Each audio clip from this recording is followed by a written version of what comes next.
We're good. You're good. All set. Okay, you ready? Okay. This is Herb Arico, Chair of the Wellington Board of Education. I'd like to call our October 12th, 2021 Zoom meeting to order at 7 o'clock. I believe we do have a quorum, and so we can move forward on our agenda. The second item on our agenda is Pledge of Allegiance. If everyone would stand, we will pledge the allegiance to the flag.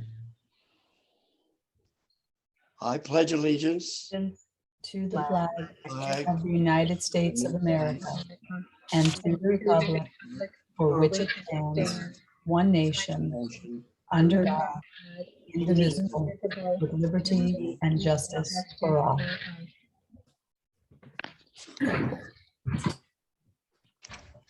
Thank you, everyone. The next item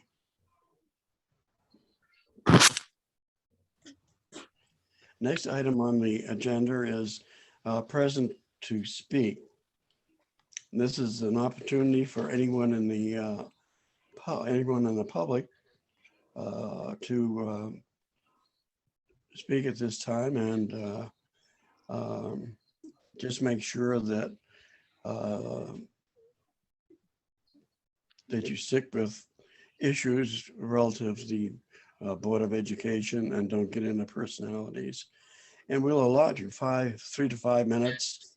Total time for present to speak is 20 minutes.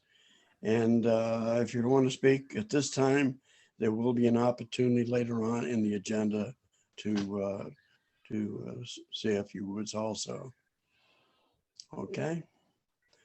Phil, do we have anyone that would like to say a few words at this time? You're on camera. You can unmute yourself. Just make sure you take your turn, please. Judy 3, you're up first. Good evening. I would like to read into the record an email that I sent to the Wellington Board of Ed on September 22nd of this year, Chairman Aricchio et al. As a Wellington resident for 20 years, I am appalled by the comments made by Elena Tessa, member of the Wellington Board, during the August 14, 2021 BOE meeting in regard to the Gay Straight Alliance at Hall Memorial School. Her bigotry and discrimination against the LGBTQ students is reprehensible and grossly inappropriate as a board member. Ms. Testa advocated for her right to speak her opinion. However, she does not have the right as an elected official to advocate for the Wellington Board of Educate to violate the law. Ms. Testa advocated to terminate the Gay Straight Alliance at HMS, and such termination violates Title IX, which protects students from discrimination based on sexual orientation and gender bias, and the First Amendment to the Constitution, which protects the right to free speech and to peaceably assemble. Title IX. Title IX of the Education Amendments of 1972 prohibits discrimination on the basis of sex in any education program or activity offered by a recipient of a federally financial assistance. Violation of Title IX results in the termination of federal funding for the educational entity involved. HMS's federal funding would have been terminated if the Gay Straight Alliance was eliminated as Ms. Testa had requested. It is reckless and negligent for any board member to advocate for any action that would violate Title IX and result in the termination of federal funds. The First Amendment. There is no legal age you have to reach in order to exercise your First Amendment freedom. They are guaranteed to you the day you were born. There is also no citizenship requirement for the First Amendment protection. If you're in the United States, you have freedom to speak, freedom of religion, press, assembly, and petition. Ms. Testa advocates for her right to free speech while attempting to strip the students of HMS of theirs by terminating the Gay Straight Alliance. As a BOE member, Ms. Testa should be advocating to protect the constitutional rights of our Wellington students. The hypocrisy can't go unnoticed. Ms. Testa claimed at that meeting that the U.S. Constitution is one of her guiding principles of her position on every question.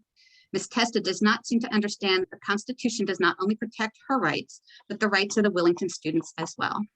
I hope that by this point in time, the town attorney has explained to all of you the risk of potential lawsuits against the town of Willington and the BOE due to Ms. Testa's comments. If the BOE had voted to terminate the gay-straight alliance as Ms. Testa had requested at the BOE meeting, the hundreds of thousands of dollars in expense from the resulting lawsuits and the loss of funding would have been too significant for the town to bear. Ms. Testa's advocacy to violate the law must be addressed by the BOE, and I join other town residents in calling for Elena Testa's immediate resignation, and I encourage all BOE members and residents of our town to do the same.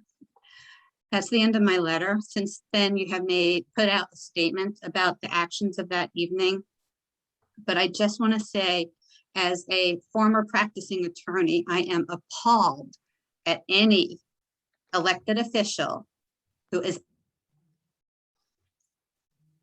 advocating to violate Title IX and our First Amendment rights of our students. I also strongly encourage the board to take action to strip Ms. Testa of her vice chair position on the Board of Education in New Willington. Thank you for the time. Thank you, Judy. Your comments will be recorded, of course, and will be incorporated into our a hard copy of our minutes as well. Thank you. Phil, do we have anyone else, or just speak? Anybody else on screen? Chris Toomey. Thank you, Phil. My name is Christopher Toomey, 7 Ridgewood Road, and I am here to read a letter on behalf of my partner, Sarah Baker, also 7 Ridgewood Road. Sarah is unable to be at the meeting tonight. She is in transit on an airplane on her way home, so is unable to be here. I am in her stead. I'm going to read a letter that was submitted to Mr. Errico on September 15th.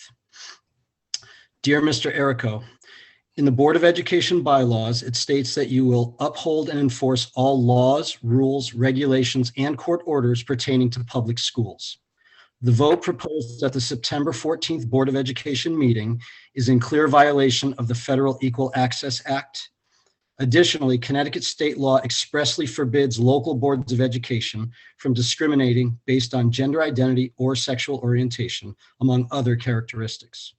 I am dismayed that the board would be debating in any way actions that are illegal, discriminatory, and harmful to our children. I believe in open debate and civil discourse. People have a right to opinions and to express those opinions. However, this is not an unfettered right, and speech is not benign. One must exercise care and judgment. This is especially true for our community leaders and elected officials. Allowing the board to entertain derogatory and negative speech towards a protected class of individuals or any other group undermines the integrity of this board and its work in this town. Indeed, the Board of Education is also an employer. You employ gay people. You must consider how conversations at board meetings contribute to a hostile work environment for our teachers and staff, and how a vote could have led to violations of their rights under federal and state employment laws. I truly appreciate the time and dedication you have consistently demonstrated to our children and to our education system, and I value your experience in this sector. As the chair, I hope that you can guide the board towards speaking and acting with clarity of purpose and eschewing further unproductive conversations. Sincerely, Sarah Baker.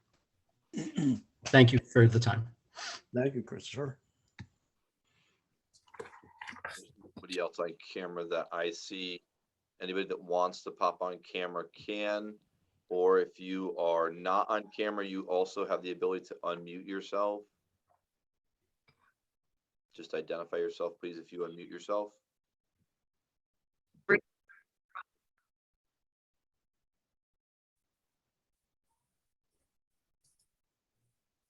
Just give me 1 second, Herb.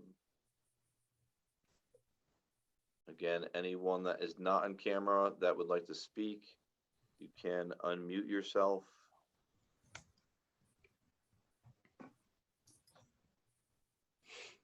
Julie. Hi. I also sent a very long letter that I will not read through because I didn't think to have it open, but I wanted to add to what has already been said that it is appalling that this conversation even took place during a Board of Education meeting.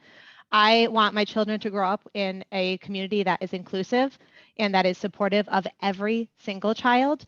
And I am also throwing my name in there as requesting that Elena puts her resignation in.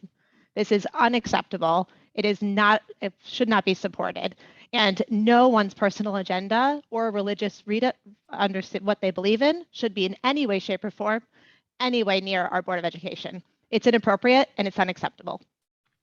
Thanks. Thank you, Julie. Phil? Sarah Reese, I see your hand up. Good evening. I just want to remind everyone in Wellington that words carry a lot of weight. My concerns throughout this have been our children and what they are hearing and seeing, not only by those elected to represent them, but by conversations over social media. We as adults need to start leading by example. A little compassion and empathy can go a long way. Please be mindful of the lasting impacts that words can have. We need to do better because our children deserve better. Thank you. Okay, thank you, Sarah. Anyone else? Again, you can raise your hand or unmute yourself if you are here for present to speak.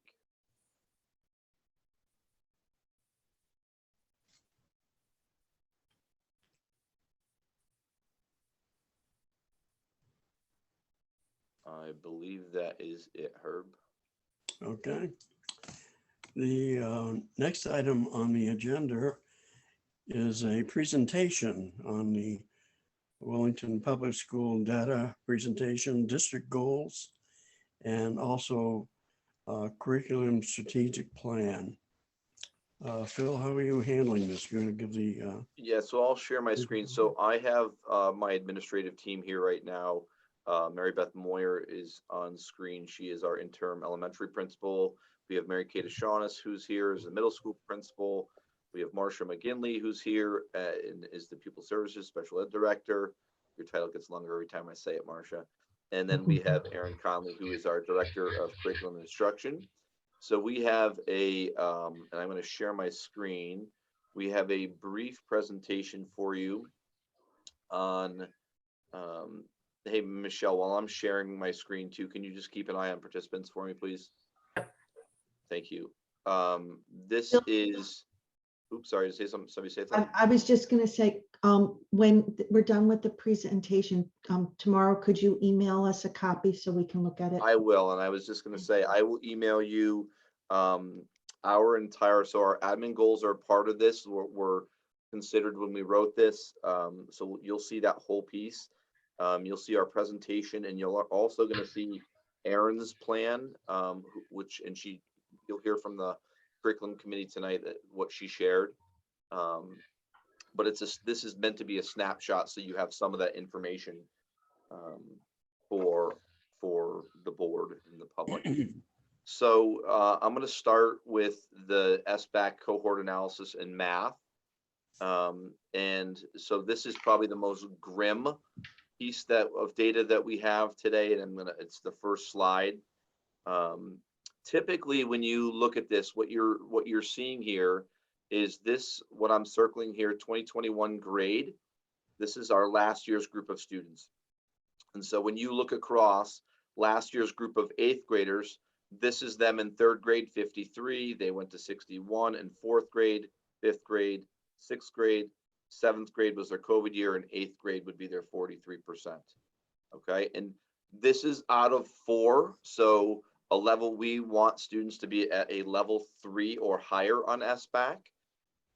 And so you can see, obviously, it would be the first time that a group of students would be taking this assessment.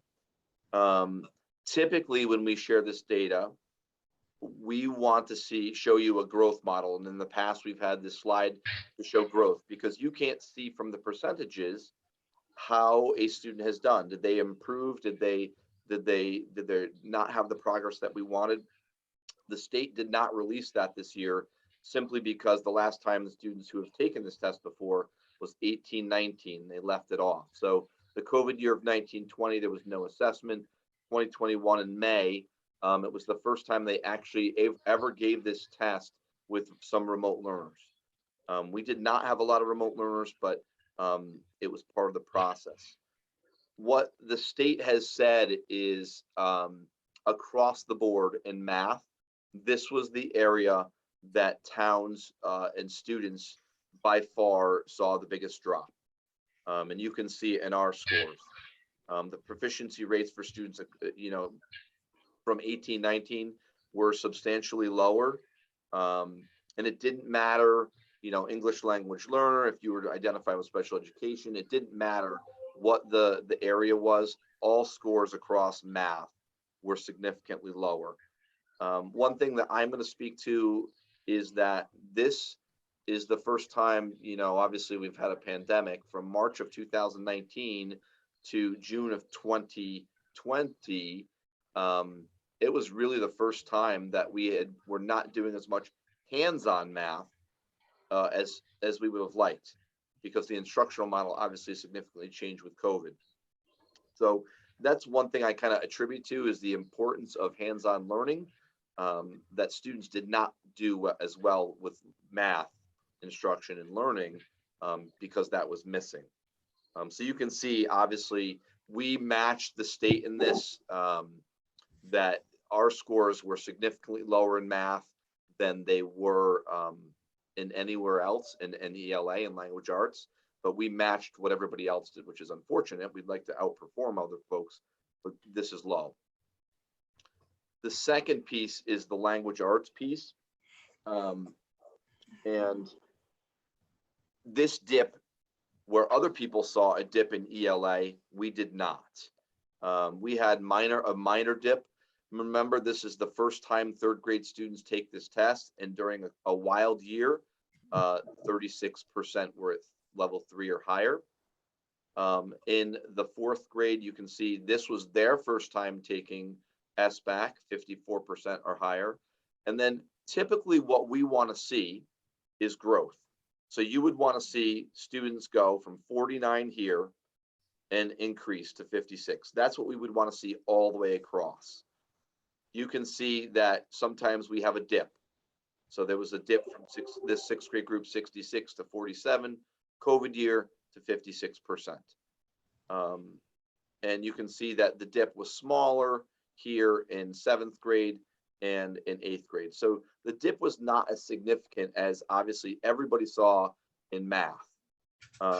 What I will say, this data to a degree matches some of our iReady data, and our iReady data you're going to see in a moment. That was what you saw, I think, in May or June of last year, maybe earlier than that. Our iReady data, which is more of our local data, shows that our students were performing better. So it may speak to the challenges of the SBAC test. We're consistent with what people saw across the state. The news I'll share about this is I expect to see, when we talk about students scoring at a 1, 2, 3, or 4 or level, we see the majority of our students are at 2 or higher. Oh, I see Ann got booted out. So again, this is not where we want to be by any means. But I'm glad the dip in ELA was not as significant as it was in math. The third slide here is science. And there's no cohort data for science because this test came out in 18-19. That's when it started. So the last year's 5th graders is going to be 8th graders this year. So they are trying to beat this 63%. That's the number they're trying to beat. But what we wanted to show you here was when the students in 18-19 took it, we had 63% and 52%. It's only 5th and 8th grade. COVID year, obviously no assessment. And then 2021 last year, we were at 44 and 59. So we will see this group in a couple of years to see how they do, because it's, again, science is only tested in 5th and 8th grade. Again, obviously there's plenty of room for growth here. Ironically, these scores are still not great, obviously, but we're above the state average in all of these percentages. Again, do I think that's great? I don't want to be compared to the state. I would just be rather be compared to ourselves and do better. So those are the SBAC in science. I am actually going to go one more slide here. Can I just Yes. jump in there on that one, the science Yep. one? I just want to make sure that I'm clear on this and that everybody else is clear. Looking at 2020, 2021, the 44 and the 59 is a completely different group of students from the That is correct. 2018 and 2019. So I just want to make sure people don't think that 63 went down to 44. It's a completely different group of kids taking the test. You are correct. So this cohort data, we don't have cohort data, and cohort data means the same group of kids all the way across this way, same group. This science, we do not have the cohort data. The first group of cohort data we will have will be at the end of this year when our 5th and 8th graders, and actually it's only our 8th grade data, will know how they performed. Correct. Any other questions about that? Thanks, Laura, for that clarification. No problem. So I'm going to pass this to Mary Kay, just to review what you're looking at here for our iReady data. Good evening, everyone. So on this chart, you see our iReady data, from grades 1 through 8. And what we did with this data is we put it into cohorts. So students who took the test in grade 1, then we show them in the next year in grade 2, and so on. So you'll notice in the first set of columns, you have it ends at grade 7. That is our current, that was our grade 8 in the spring. So right now, our current grade 8s were grade 7 last year. The iReady is a test that is computer adaptive, which means that students sit in front of a computer and answer questions. They do have scratch paper on the side, and the test is adjusted for how they answer. So some students, the test is quicker than others. Some students actually run out of time. iReady also provides us with great diagnostic data. We do it 3 times a year. So obviously in the school year ending in 2020, we did not do it in the spring because there was no spring. But in 2020, 2021, we had 3 seedings for the iReady, which is fall, winter, and spring. iReady also provides our teachers with a really great dashboard to use to find the data that deals with their classroom and also understanding students' strengths and weaknesses. What you can see by this slide is that first of all, it's one measure, one day, but there was not a significant loss of learning connected to the pandemic, which actually is quite refreshing because the whole time we were going through this pandemic, everyone kept talking about learning loss. Really, if you take a look at the data, it shows that while there are students that are below grade level and that need additional support, it wasn't as drastic as we thought it would be, and that there was growth from fall to spring in 2021 across most of the grade levels. I think there was one outlier when you look at the data, and you'll notice that there was an increase overall in the number of students that were either approaching or had already achieved grade level status in mathematics, which is no small feat considering how much of that hands-on mathematical learning students may have lost during the time where their teachers were not sitting shoulder to shoulder with them. Our iReady test was given again in the fall. So as we move forward, our teachers are working, and Erin will speak to this later, and we'll talk about it in our strategic plan with what we're planning to do and what we are already doing with our targeted intervention in each of the classrooms to be sure that students are getting exactly what they need and the skills that they need it. The iReady platform does that by giving us very targeted lessons to help our kids reach the goals that they need to achieve. I can see Donna has her hand up. Okay, Donna. Would you just very briefly explain the difference between the red what a red column stands for, a yellow and a green column, just so I'm a little bit more clear what they represent? Sure. The red column is students that are below grade level. The yellow column is students that are approaching, and the green are students that are at or above grade level in their proficiency. So we want all our students to be in green is Well, the. in a perfect world, yes, we'd want all our students to be in green for sure. And what we'd want is less students in the red and more students moving to getting to that place. That's correct, Donna. So when we're looking at this as a group, we're looking at the green first. We're looking at the 3% that were at or above grade level. And again, that's the first time they took it, to here, to 22, to the 15, to the 35, to the 52. And as that happens, we're hoping that it's not just the students that are in that middle column, in that approaching grade level moving. We want it to be all students. So we want to see this, 25% in grade 2 go down to 3, 18 to 6 to 11. We just want to see that constantly decrease. The thing we have to remember too is because we're small, and Aaron Conley and I experienced this when we looked at our data. We can actually see now in SBAC, we can see our current student body. So because we're small, when students move in or out, a small number of students can significantly sway our data. So if you have 2 students move out that were above and 2 students move in that were below, your data is going to skew. And we actually saw that. We can see that live in our SBAC data now, which is actually something new that they're providing us. But it's the same thing with this piece of data as well. Mary Beth, do you want to do the language arts? May I ask a quick follow-up question before we move on? Sure. So Yeah. I think what would be helpful if maybe under the grades, if we knew how many students we're talking about in total, like if there's 40 kids in grade 1, and then the next year when they move on to grade 2, whatever the population is. So we have, like you said, if somebody moves in or out of district,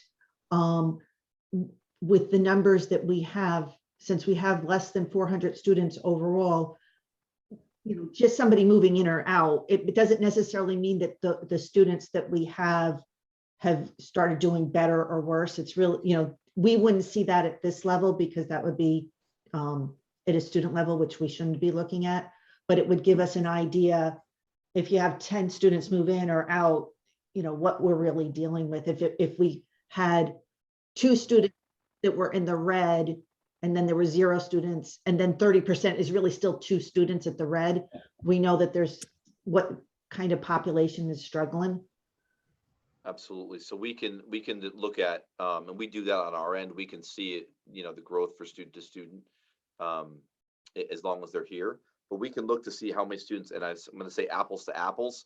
If it's the same student in first grade, the same, is it 80% of this, of the students are the same? What's the number? We can easily pull that data, Donna. Thank you. Mm-hmm. So Phil, are you satisfied with the number of students that are at or above grade level, say in the spring of 2021? No, not at all. And I think when we, as a group of administrators, when we looked at this the first time, we were kind of a little bit dreading looking at this because we knew the madness of the pandemic and the challenges and how hard teachers had to work, and the significant changes they had to experience and go through because we were online. I will say I'm happy where they are as after the pandemic, but I'm not satisfied with where they are entirely. I mean, honestly, we want to see, I don't want to see anybody in the red, but our goal is always 80% over here in the green. We'd love to see 100, but we also know reality. A student coming from the red has a long distance to go to get to the green.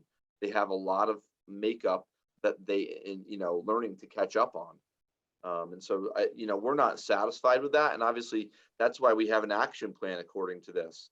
But what we're looking at is when we look at the individual student data, we want to see, hey, did Mary Beth, where was she in first grade and where is she in sixth grade? Has she continued to make progress, and not only make progress, but advance so that she can get to that green by the time she leaves us?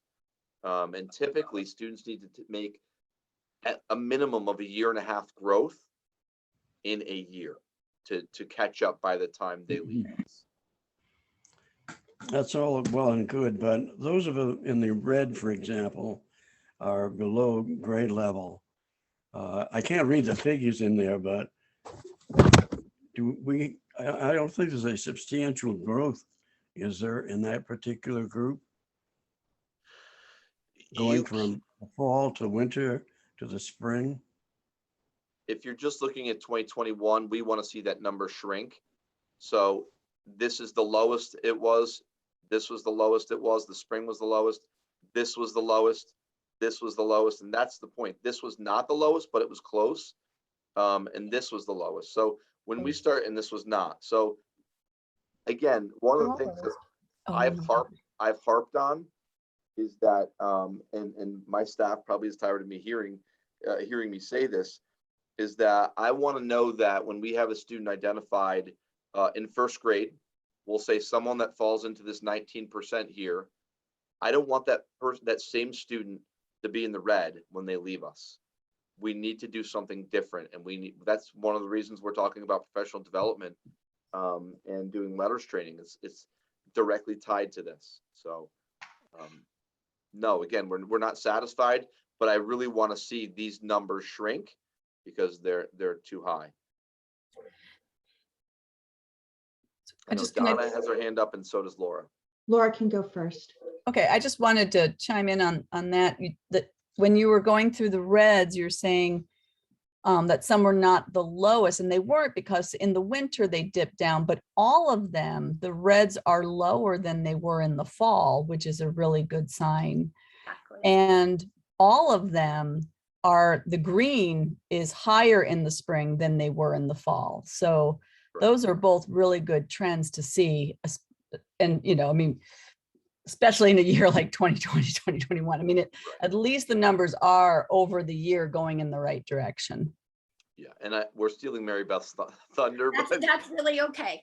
That's exactly the point of this, is that, those are the things that we want to see, the decrease in the red, and we want to see the increase in the green. And just because a student is not in green doesn't mean they haven't made significant progress, because if they go from red to yellow, that jump could be tremendous.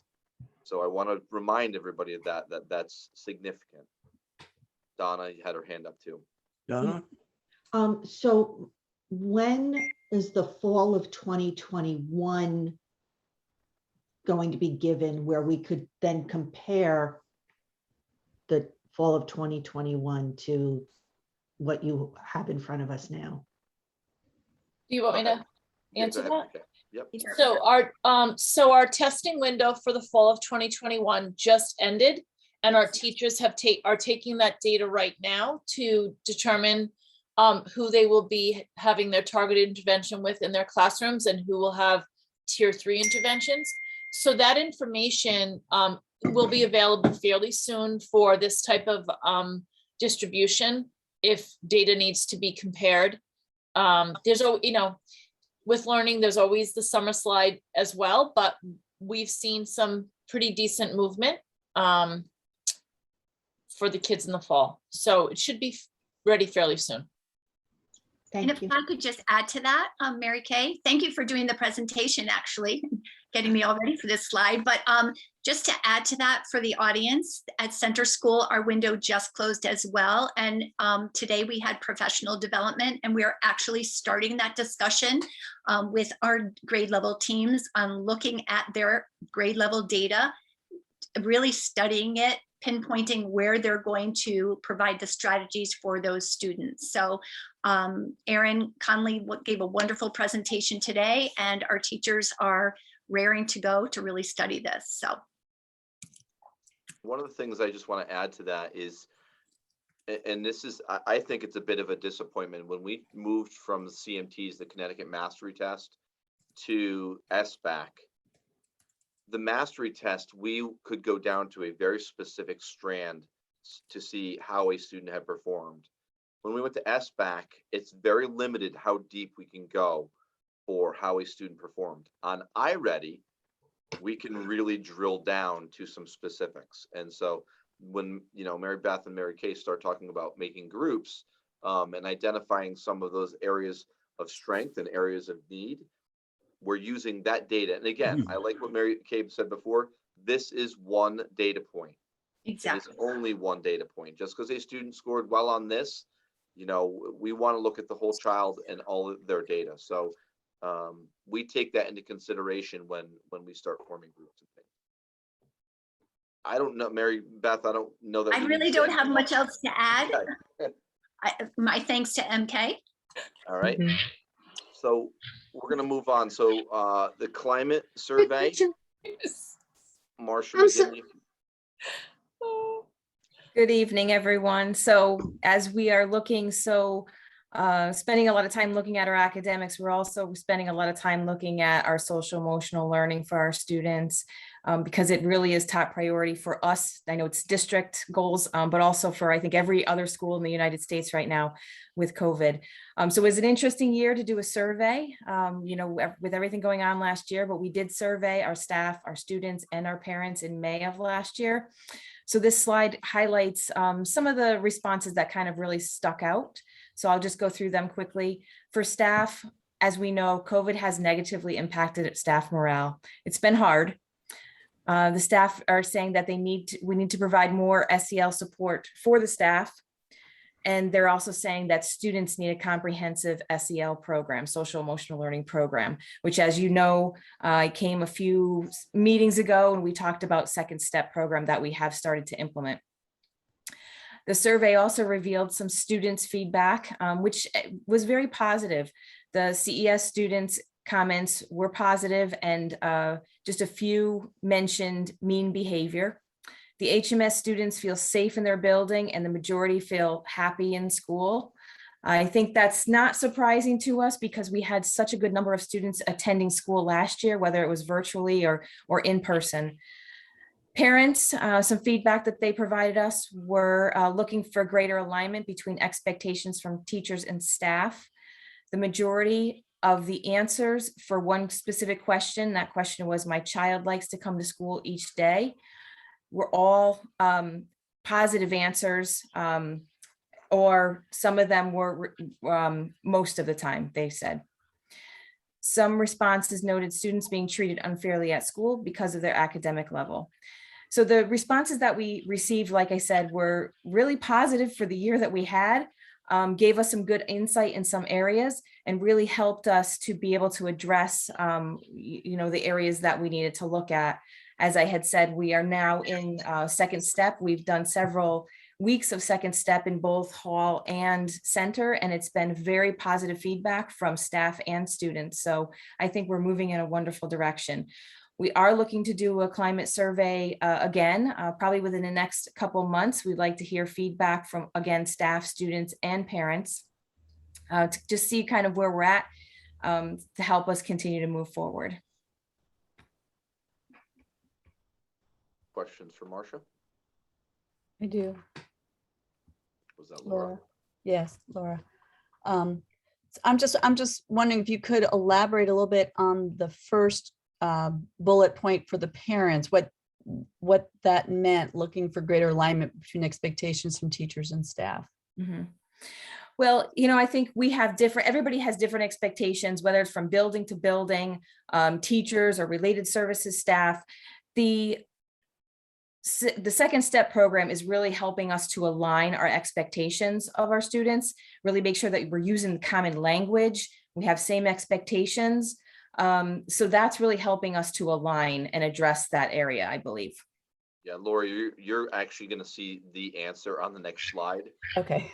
And we're really just talking about, you know, connecting all of the pieces of the puzzle, whether it's responsive classroom, you know, restorative practices, PBIS, you know, what we're doing for Portugal Graduate, second step, all of those things, they need to be integrated together. And that's, again, this is a snapshot of what, you know, the parents are talking about.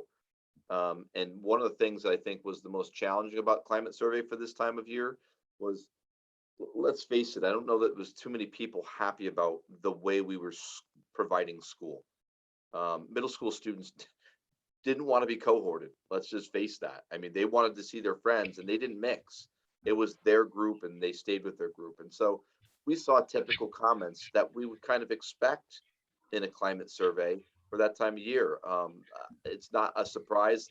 And I don't know that anywhere in any school district where staff were saying we had a great school year and morale was phenomenal. It's just not reality right now. It's been extremely hard on them.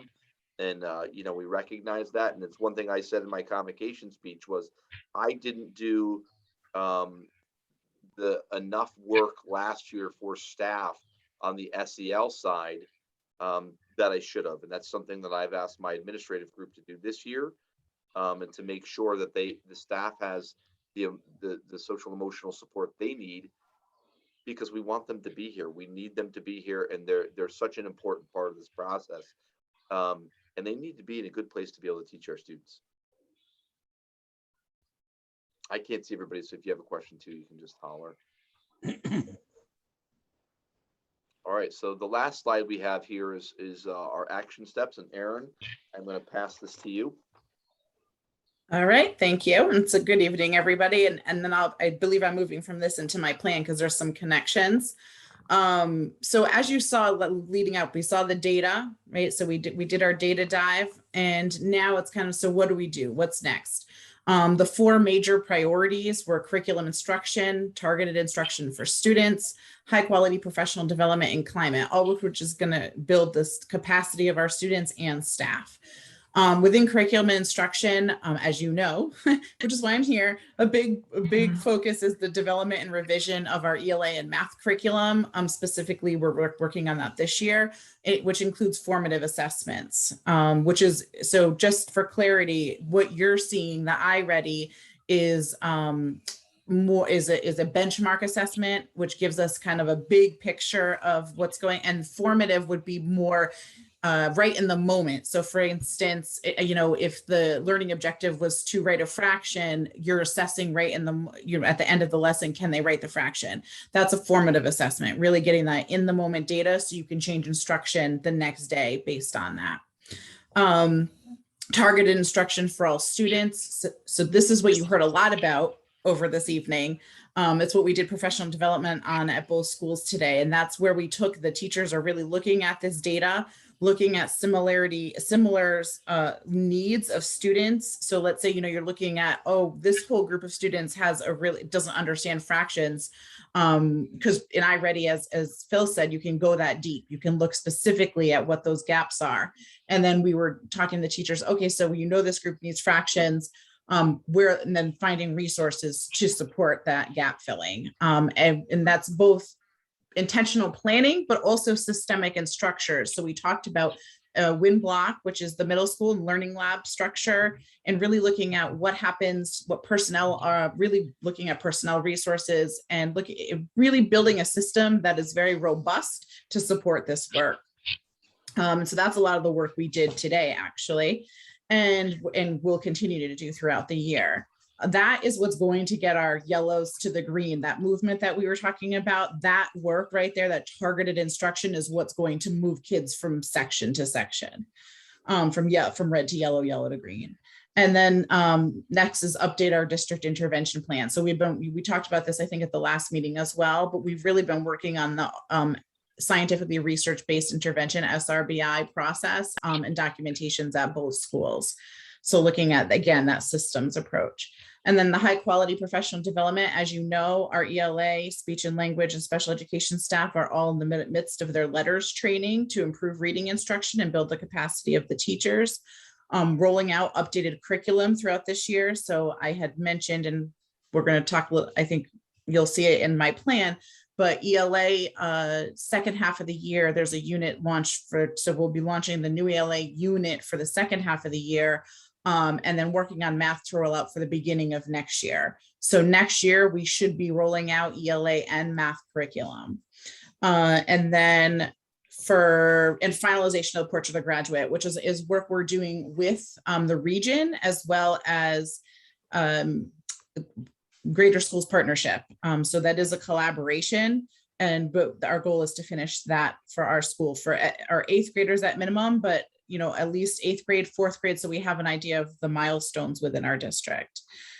And then finally, the climate. So implement second step at our district-wide SEL program, already done, going very well. Lots of excitement around it at both schools. Improve outcomes on climate surveys and connect second step, as Phil already talked about this, connect the second step curriculum with our behavior supports. So whether it's, PBIS, positive behavioral intervention supports, responsive classroom restorative practices, and really weaving that rope between all of them and connecting all those dots so that it's a cohesive and holistic program. These are actually very similar these are actually a little bit maybe even deeper and specific than what my strategic plan says. And I'm going to give you a very general overview of my plan, and Phil will be sending it entirely, but it's a 26-page document. So for the sake of being able to go to bed tonight, I'm going to kind of really give a summary of the 4 buckets. And so in the strategic plan, there's very specific action items. But within those action items, they all fall under 4, what I call buckets. There's curriculum, instruction, assessment, and systems. So within the curriculum, the major goals for the 3-year plan are to develop, revise, and publish all core subject, as well as unified arts written curriculum.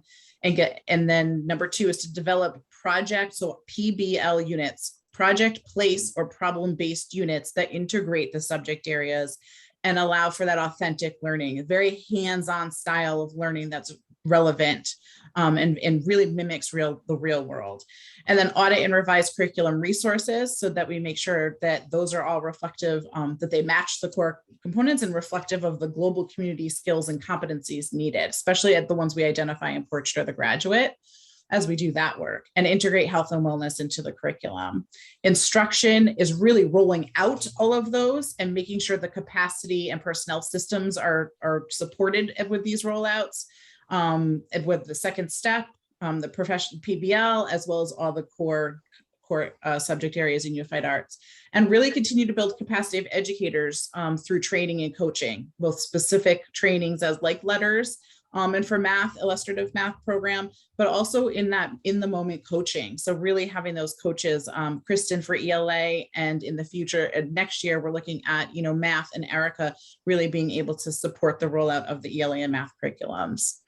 Assessment, we had talked a little bit about this already, really completing the portrait of the graduate and having measurements so we can measure the competencies we identify, and audit and revise district-wide assessment calendars to include summative and formative assessments, as well as internal and external assessments. And finally, really working on the systems, looking at the systems, and again, you're going to hear some redundancy, but connecting second step curriculum with the behavior supports and the portrait of the graduate, developing a plan for assessing progress towards second step skills and competencies, integrating health and wellness activities for both students and staff, which again, we've already rolled out, and some wonderful things have been done in the staff lounges at both rooms. And then review and revise the SRBI and targeted intervention process and documentation, which again, you heard about this evening. So you'll hear some overlap, but again, 3-year plan, and that is a very brief and condensed summary of it. So questions for anyone on the administrative team or about the presentation? Yeah, on the in your presentation, you mentioned assessments throughout, instructional assessments, but also you mentioned formative assessments. Has the staff received professional development in handling formative assessments, or is that something that is coming down the road this year and will be implemented? And besides formative assessments, what other assessments are we talking about? So I'm not sure about the past, but I can speak to the future. And so I can, so the formative, that's built into the systems process. So likely we're not going to be hiring someone to come do training for formative, but there will be training and around the formative assessments within each subject area. So coaches will address that. I will address that as we roll out curriculum, because those formatives are both embedded, but also teacher-based. So they're kind of, formatives are very kind of both ways. You know, and again, each subject area. So teachers really need to be adept because they might see their class and have to do an in the moment. All right, I'm going to do a quick gauge exit slip to see where my and then others are built in because we know we need that information frequently. But in terms of other types, there's summative. So that would be like a unit assessment. You've done a whole unit and now you're looking at what are they taking away at that summative. Let me kind of go in order. Actually, I'm going to backtrack. So formative is in the moment, usually right at the end of a lesson or in the middle of a lesson to gauge understanding. Summative is you've done a, let's say, four-week unit and you want to see what they've retained from that 4 weeks. And then you have the benchmark, which is that iReady, which really looks at what is their, what have they been able to retain and comprehend and understand and still be able to apply after a longer period of time. So you really kind of, those are your three major types of assessment. And then again, you have informal assessments like observation, notes, and then formal, which are I explain those formal. Those are the formals, the formative, summative, and benchmark typically. So those kind of are all your different types of assessments. At what point do the formative assessment kick in? Is that at the end of a unit? And just to see whether the progress that you've made on a unit? So you actually, teachers are doing formatives. Formatives are actually, again, they a lot of teachers will do, I don't know if you're familiar with Kahoot, but I've seen those happening in rooms where they do a quick kind of online survey.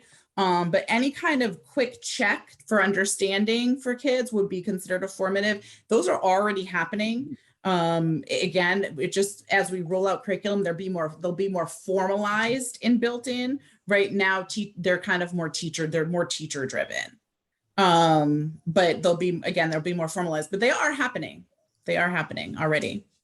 Now, when you make a formative assessment, are you assessing each individual student individually, or is it a group assessment? Well, they're individually doing them. So for instance, an exit slip might be a little piece of paper with one question on it, and I'm going to give it to everyone in the room, and they're going to write their answer. And that's whether or not how they answer that question is going to let me know if they understood what was taught.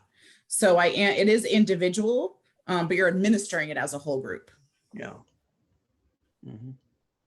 Okay, thank you. You're welcome. Other questions about any other comments or questions at this time? Tracy? I didn't get a chance before because I didn't think to say it. When we were looking at all the data from iReady and from SBAC, just something to keep in mind, that the last, when we think about our students right now, it's kind of mind-boggling to think about this, but the last normal school year that was in its entirety that our 7th graders had, it was in 4th grade. Our 6th graders were in 3rd grade, and so on. And then when we get down to 2nd grade, they've never had a normal school year. 1st and kindergarten, they've never had a regular normal school year without closures or hybrid or some online learning. So it's just something to keep in mind when we're thinking about data and data that we might have seen in the past as board members, that we're talking about a whole different ballgame. And I know we know that, but we just need to think about it from the terms of our kids, because as adults, we are a little more adaptive, even though it's been difficult for all of us too. Okay, thank you, Tracy. Any other comments at this time? I'm going to say thank you to my administrative team. Okay, thank you very much. Thank you. Very good report. Moving on to the chairman's report. I just want to have one item that I'd like to talk about briefly. Our Board of Education believes that every child deserves the opportunity to learn and thrive in a safe and welcoming school. And according to our survey, apparently we're doing some of that. We also know that learning and thriving is nearly impossible on an empty stomach. And that's why we provide nutritional programs and healthy meals for our students. Even during the coronavirus pandemic, it's still going on, we have made every effort to provide healthy school meals. And healthy school meals have been really a friend for students' academic achievement. And also providing meals is cost effective for our school. School meals are so important, and our Board of Education really works to make sure every child is fed so they can thrive in our school environment. And we want to thank our dietary staff for their sincere efforts throughout the year in providing nutritious meals for our students. Another interesting fact is that the honor of National School Lunch Week happens to be this week. As a matter of fact, the National School Lunch Week runs October 11th, 12th, 13th, 14th, and 15th. Just thought you'd like to know that. And no child should expect to learn where they are hungry. I think we all agree to that. And that's why the school lunches are so important. And I think we'll continue making sure every hungry child is fed, so our children here in the Wilmington Public Schools can thrive in our safe and welcoming environment. So kudos again for our district dietary staff who work hard down in the kitchen and the cafeteria area. Next item on the agenda are communications. On our agenda, we have a number of parents and other people that have sent letters in to us on various topics. And I'm not going to read everyone's name, but we have quite a few that have sent letters to us. And most of the board members have received all of the letters, I believe, that are on this list, except for probably the first one, which is Kathleen Viveros, who is SBC, which is a school building committee chairperson. And Kathleen sent me a letter, which we're going to address later on in the meeting, but I just want to mention some of the things that she has included in her letter. Over the last months, their committee has been busy gathering historic data, existing data and new data, and reviewing the process involved in supporting the committee's charge, which is to build a new school. And she mentions the fact that the Office of School Construction Grants and the review department and some of the expectations of the department. And knowing that the process of drafting, reviewing, and finalizing a set of educational specifications is a lengthy and time-consuming process, I am requesting on behalf of the School Building Committee that the Board of Education begin the process of developing the educational specifications now, in order to include this with the grant application that is typically filed in June. Our goal is to file for a grant application in June 9 in 2022. Respectfully yours, Kathleen. And we're going to address this, I believe, later on in the agenda under 10G. But I thought I'd read that letter because it is important, and putting together specifications is going to be, when I looked at it briefly, it's going to be quite a task. But I'm sure the superintendent is up to it, because he's going to be doing most of the work on that, I believe. But we'll have more information on that, and I think our superintendent is going to address that later on in the meeting. Okay, moving forward, the next item is superintendent's report. Yeah, I emailed the board tonight too, and I had received a request from Donald Tisick, the business manager, that you add an agenda item this evening. It would be after item 10G, to request the Board of Finance transfer funds from the end of the year budget, 2021 budget, to the non-lapsing fund. And I just want to know if you want to entertain that. If you are going to do it, she would need that information done tonight. We'll make that H, right? You have to vote on it to add it to the agenda. Yeah. I move that we add an agenda item after 10G to look at transfers. I second it. Transfers into the non-lapsing fund. Okay, it's moved and seconded. Before we second that, I believe the superintendent sent a copy of attachment. Is that the one, Trill? It is. Yes. Attachment 4, Mhm. which you should have. It's something else. You have more. I emailed it today, but I'll put it on screen if it passes and you get to it. Okay. I think Elena. Any comments on the question on the motion? Donna, do you have a question? No, I thought you were asking for a second and Elena had seconded it. Okay, Donna seconded the motion. All those in favor of the motion signify by saying aye. Aye. Aye. All those opposed? It's unanimous. Very good. Okay. Under the superintendent's report, we have school opening 2021-22, district steering committee meeting, enrollment update, staffing, transportation status, and response to a board member request regarding lessons on gender choice. Okay, Phil.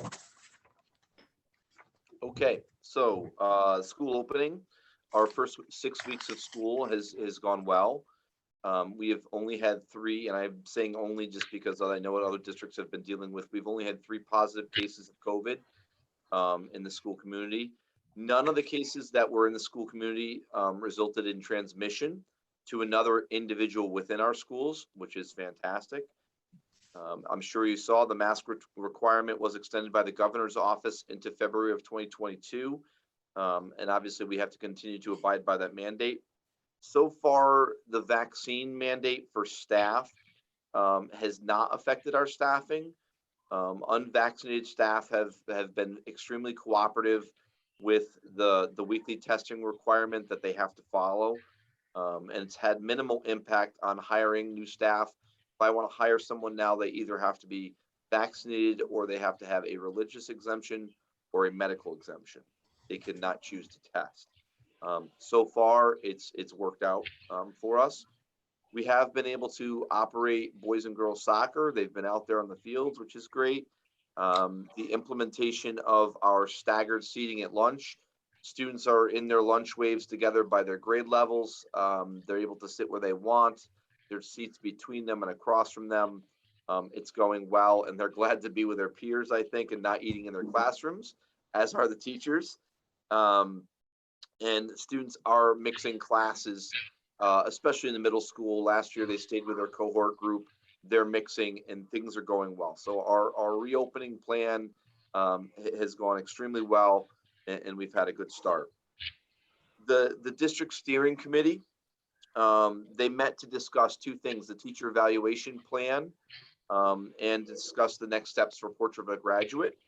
So they reviewed the 21-22 teacher evaluation flexibilities You're going to hear more about that from me later on. It's something the state has provided.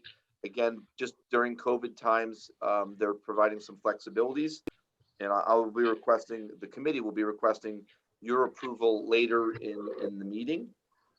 The committee also discussed our next steps for Portugal Graduate, and we will be scheduling our next meeting to coordinate with the Great Schools Partnership Group to facilitate that work.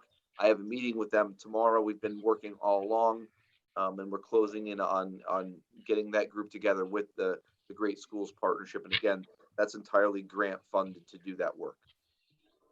Our enrollment at this point, Center School has 200 students and Hall School has 185 students. We have 3 students that are outplaced, and we have a total of 388 students total. That is our current number. We expected 412, and again, between the pre-K students, the number of pre-K students that we took, and the students that have remained in homeschool status, would bring us very close to that number.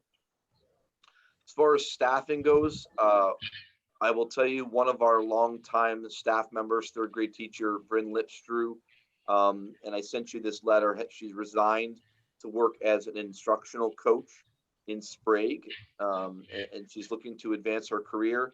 Again, this is something I always support of our people. We've had several people leave, not for even jobs, what I'll call an even job, but to advance their careers. And that's exactly what Bryn is doing. I forwarded, again, her letter to each of you. Bryn's she worked in Wellington for 21 years.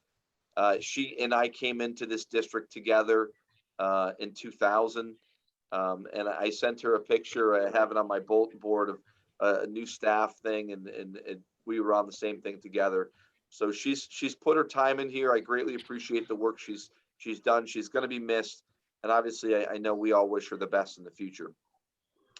We also received a letter of resignation from our HMS health teacher who literally just started this year, Nick Cody. He took, it's a 0.5 position for us. He took a full-time teaching job in Putnam. So we currently have an opening in 0.5 health, 1.0 in art, and we actually have leads in both of those positions. And every time I get a lead and send it to the administrators, they have a little celebration. We'd like to fill those positions. We continue to see movement in our paraprofessional positions. We had one paraprofessional who we just hired, Brittany Bassett, resigned. She's trying to do her coursework at the same time. It was just too much. We did hire 2 new paraprofessionals, Ryan Colenbaugh, who was actually a prior student of mine, and Alex Colgren. So they both started today. Actually, Ryan started on Friday, so they're brand new. We have, as of today, as of tonight, we have 23 applications for the principal opening at Center School, and I'm excited about the pool of candidates. I went through all of them today. The administrative team will be going through those applications this Monday and scheduling introductory interviews. It's, some people call it like speed dating.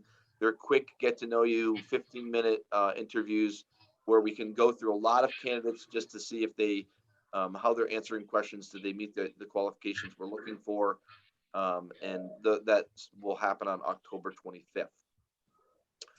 As far as transportation goes, again, we're thankful that vaccination requirement did not impact our transportation in Wellington because they're part of that requirement of the testing or being vaccinated.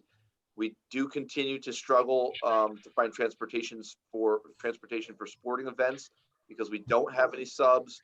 I will tell you, our athletic director and M&J coordinator are doing everything they can to make sure our student athletes can play as many games as possible, but it's been challenging. Oftentimes we're finding out shift by shift the day of, and it's something that, we're making the best of what we can do. And someone sent me actually the athletic director sent me a picture the other day of a different high school. I believe it was a high school group who had hired a private charter, huge money. And so people are resorting to whatever they can. I did meet with our local bus coordinator, and we developed a plan to provide transportation should we have one or more of our drivers out, so we don't have to ask parents to drive. So if one driver calls out, we will communicate alternate routes to allow students to be picked up. They'll be distributed across other buses. That means we're creating 6 new plans with alternate routes that will eventually be published out to, I'm waiting for that from the bus company. But so that if the bus 1 driver is out, all of those students are distributed back out across all the other buses. It does mean longer ride times. It does mean buses that are closer to capacity, but we can provide transportation to every student. We can get them to school. That's the important thing. If we have, we do have a plan. If we have 2 or more drivers out, she has said that's never happened. I'm knocking on wood in my office right now. But our plan as of right now is that if that happens, we are going to actually notify parents very early in the morning, unless we know the night before. We will adjust our schedule for the day. Center school or Hall school would start on time. Center school students would start on a 2-hour delay. Then Hall school students would be dismissed early, and center school students would be dismissed at the regular end of the day. It sounds a little chaotic, but what it allows us to do is to, during the 2-hour buffer between both windows in the morning and the afternoon, it allows us to run bus routes and get kids to school for what would count as a day of school for them, as opposed to trying to get kids in 2 hours late across the board. What did they miss? It's consistent. I hope we don't have to use it, but we have a plan just in case. Again, that plan is not finalized because I'm waiting on some routes and things. And we'll communicate that to the board and to parents as soon as we know that. The last item under my superintendent's report was a response to a board member's request there. There had been some talk that some schools in surrounding towns are including lessons that instruct students that they can choose their gender in as part of the curriculum. I was asked whether or not that is currently being taught or planned to be taught as we write curriculum and develop curriculum. And I can tell you, after speaking with our administrative team, I requested that information from them. Willington is not teaching students they can choose their gender. Our climate surveys, provided, which we have to do by the state, students do need to make the choice of gender on their survey, male, female, or non-binary. They have to make those choices. It's part of that survey.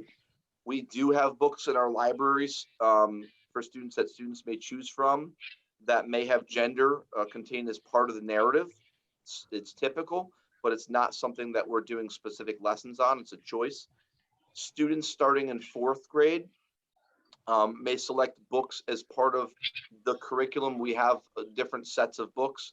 If they're in a book club, they go through 5 different choices. If they choose a book that may have gender as part of the conversation, that's their choice. We're not teaching specific lessons on them on gender. And what would happen is the teachers of ELA are teaching the skills no matter what book you choose. And that includes comprehension and text to self connections. And that's where, you know, you may hear about conversations that happen in the classroom would be with just that one specific group. And then students, particularly at the middle school level, their students are notifying staff if they've amended their preferred pronoun. They're letting us know, and some teachers do ask students to identify their pronouns. So again, this is a comfort thing. It's part of our climate surveys. We want to know how to appropriately identify students.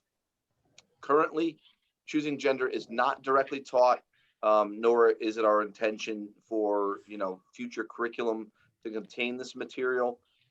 We will continue to provide the books with a variety of main characters for students so they see themselves in the books and things that we use. And obviously we want to support their individual growth. So that's, hopefully that answers the question that was placed out there. That is my report. Okay, are there any comments, questions? Laura? Yeah, I have one question going back to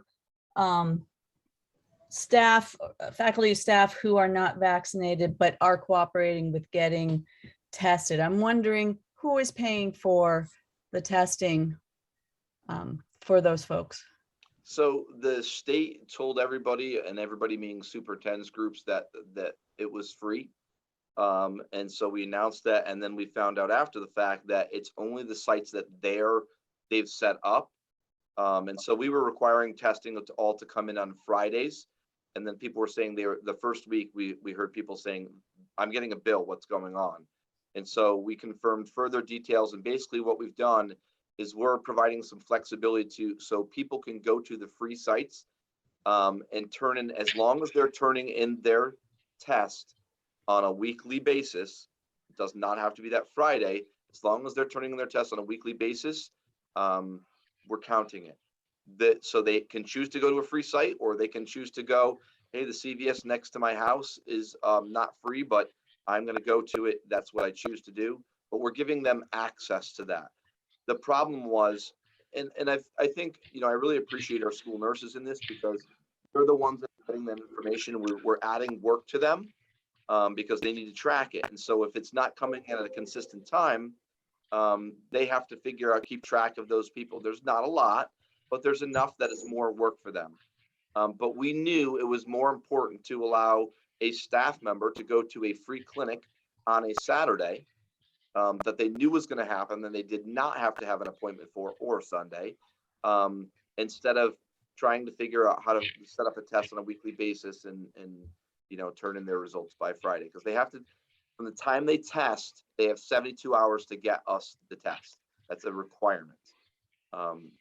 So they may have to pay for their first test, but we've provided access for them for those free sites on other days. So just to kind of go on that a little bit more, because there's no such thing as a free test. So if the state is providing it, that means the state is paying for it, which means that we taxpayers are paying for them to be tested. Whereas the vaccine, I don't know, is there a difference? I guess the vaccine we're also paying for through federal taxes. I'm curious, of the folks who are not vaccinated, I know you can't tell us, I don't even know if you can tell us numbers, but I'm curious how many are health related versus non-medical. I prefer not to answer that question. Okay. We're too small. I don't want to share information about the numbers or what the reasons for testing is. It's not fair to staff. Okay. Elena has her hand up. Elena? Yes, I have two questions. One is about enrollment update. 388 kids are currently enrolled in our district, in our town.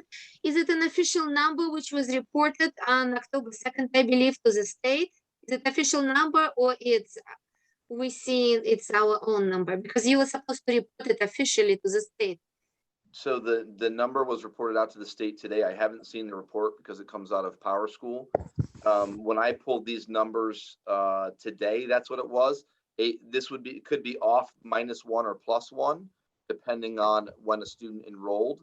But I know that it's going to be around that 388 number. These are my numbers today off of Power School. So if somebody moved in on Friday, but we report to the state our October 1st enrollment, and our Novus group does that. They pull that information out of Power School and they send it off, and I know that information.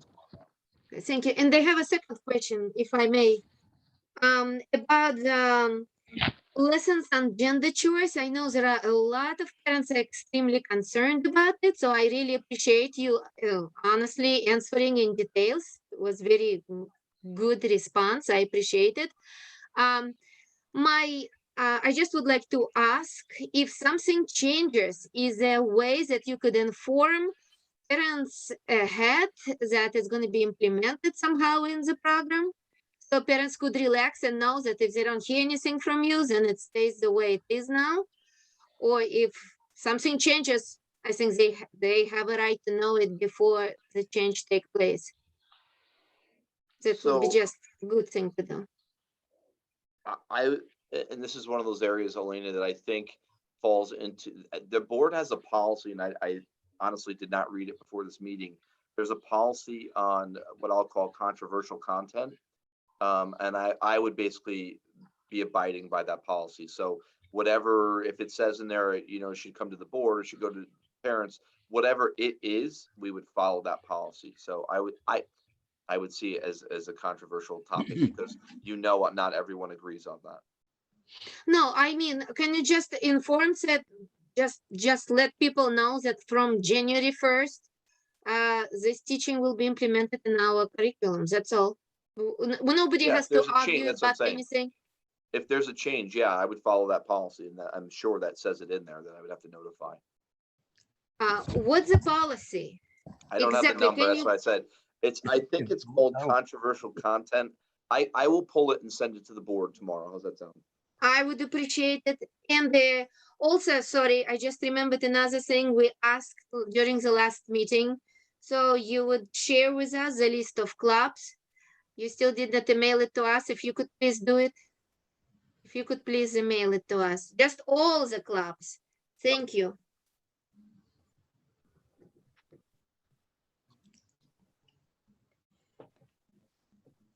Yes.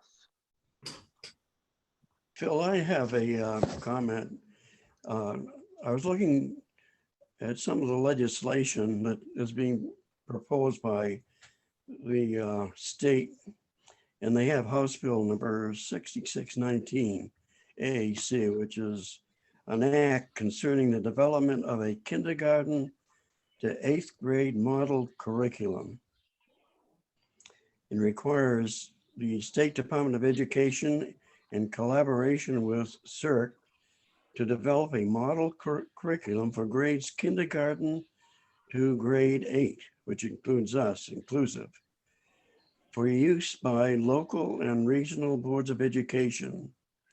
The substitute language adds civics and citizenship, includes digital citizenship and media literacy, Native American studies, Asiatic American studies, lesbian, gay, bisexual, transgender, queer, and other sexual orientations, and gender identity studies, climate change, personal financial management, financial literacy, and military service and experience of American veterans to the curriculum subject matter. Now, when the state develops a House bill like this, and they set up, I imagine, some kind of committee to develop a committee that develops a curriculum for kindergarten to 8th grade, is that a suggestion on their part, or is it a mandate, or is it the beginning of the implementation of the programs that we offer in Wellington?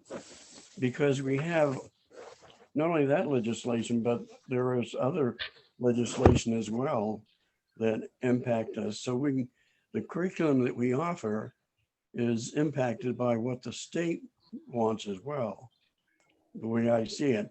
And when they set up a committee to develop a kindergarten to 8th grade model curriculum, that's a suggestion on their part. And this comes from the State Department of Education. You're correct. It is a suggestion. You know, and also you gave us a letter not too long ago, a memorandum, which was a joint statement on the importance of cultural responsive education. You remember that? Mm-hmm. And the Connecticut State Department of Education, the CABE, the superintendents, the Connecticut Association of Schools Federation, Teachers Federation, the Connecticut Education Association, all of these groups are advocating certain programs that are influencing our school system and are impacting our curriculum. Curriculum is a local control. If we implement all of these things, it'll have quite an impact on what we're offering now. Can I address that? It's Michelle Cunningham. House Bill 6619 did not pass the legislature, so it never became law. Every year, thousands of bills are suggested, and sometimes they pass the committee, sometimes they get to the House floor or the Senate floor, but most of them never become law. So while it's good for us to know what's out there, I think I just wanted to clarify for those watching that that is not a law that passed. And no matter who recommended it, whether it was the State Department, whether it was a single legislator, remember the Department of Education does not propose bills. Only legislators can propose bills, or the governor. So certainly it was out there. It had some support from someone. People can look it up online. All the information about past bills, any votes that were taken, is all public information and is available. So I just want to put that out there, that if you start looking at some of the ideas that come up before the legislature, you will go insane, because there is 1,000 ideas every January. So I just wanted to be clear. Well, thank you. But I agree with you. This was an act concerning the curriculum development. This is not going to go away, Michelle. You can say that it wasn't passed and so forth, but this act was put on the floor and discussed, and it's coming back. And there are other acts. This is only one act covering these topics and the curriculum that we're offering. I mean, my understanding is that they probably wouldn't mandate this at first, but it would be a suggestion that that the local towns adopt some of these items into their curriculum. That's correct. It would be a suggestion, and the Department of Education does provide guidelines and suggestions to help local controlling or organizations like our curriculum committee and this Board of Education to make decisions. But it's always going to be the Board of Education in Connecticut at the local level that makes those curriculum decisions, not the State Board of Education, not the State Department of Education, not the governor, not any legislator. But what happens, Michelle, is that they slip some of these things in on other bills as well. For example, in House Bill number, I don't know, 6662 or something like that, which was a public health type of thing. The next thing, if you look at the bill itself, there are things in there that involve education.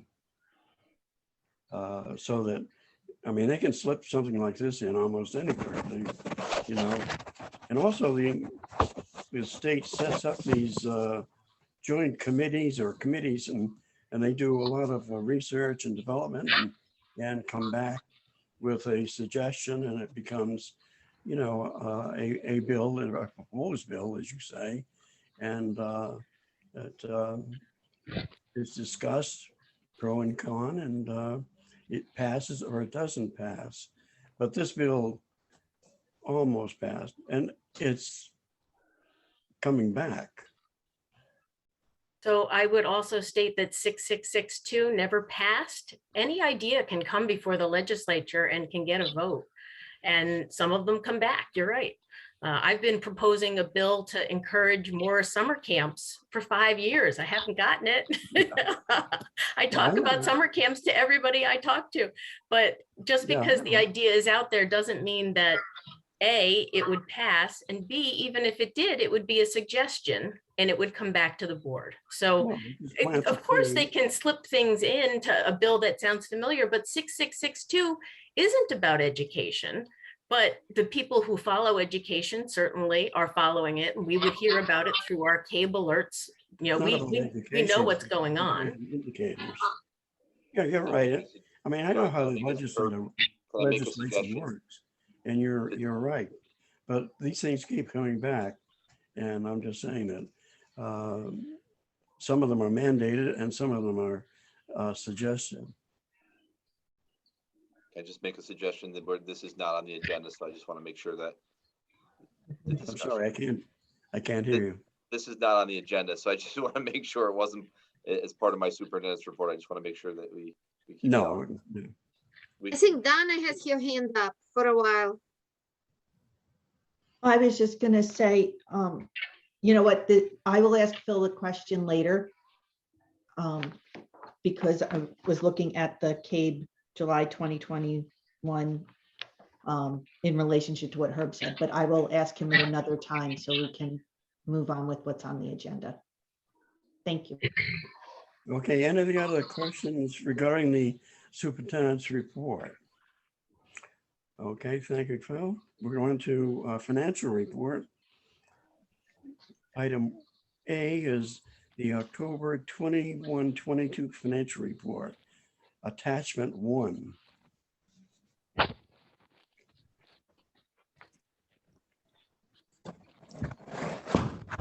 everyone have a copy of that? Yep, so I put it on screen for you. So this is a 21-22 budget summary right here. Making sure I have the right thing up. I do.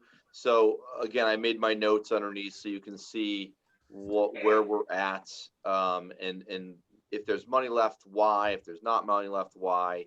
So program 1, you can see that again, we don't have the administrator salary encumbered because it's an interim right now. There's minimal change in program 1, minimal change since last month with program 2. We did adjust some parent encumbrances in special ed in program 3, so that's why you see some. I think it was about $100,000 difference there. Program 4 is again minimal change. Program 5, there's a salary overage there for additional hours needed. It's directly linked to COVID and just the number of hours that we've needed our nurses to work. It was mainly at the start of the school year. Program 6, we encumbered funds for letters training for the administrators because we wanted to make sure they were doing it right alongside of our teachers. No change in program 7, minimal change in program 8. And then we don't have all the school choice and subscription renewals encumbered yet. I'm not sure at this point, as we track our school students who utilize school choice, it doesn't seem like we have as large a number as we did when we did the budget. So we'll see how that turns out.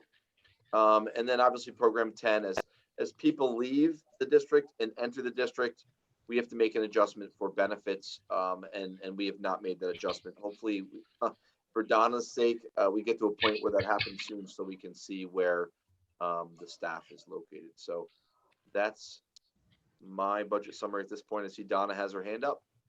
Yeah, I have a quick question on the utilities where you said the heating fuel was not encumbered.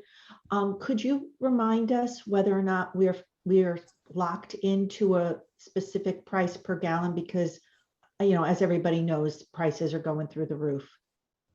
We're locked in, and I don't remember the price off the top of my head. It's in the budget book, but is significantly cheaper than what you see right now. Okay, thank you. You're welcome. Okay, any other comments, questions? I can move on to the next item if you want. Okay, next one. So this is the 2021 budget summary final, and I tried to give this to you in 2 separate documents. Oops, I was going to share my screen. That makes life easier. 1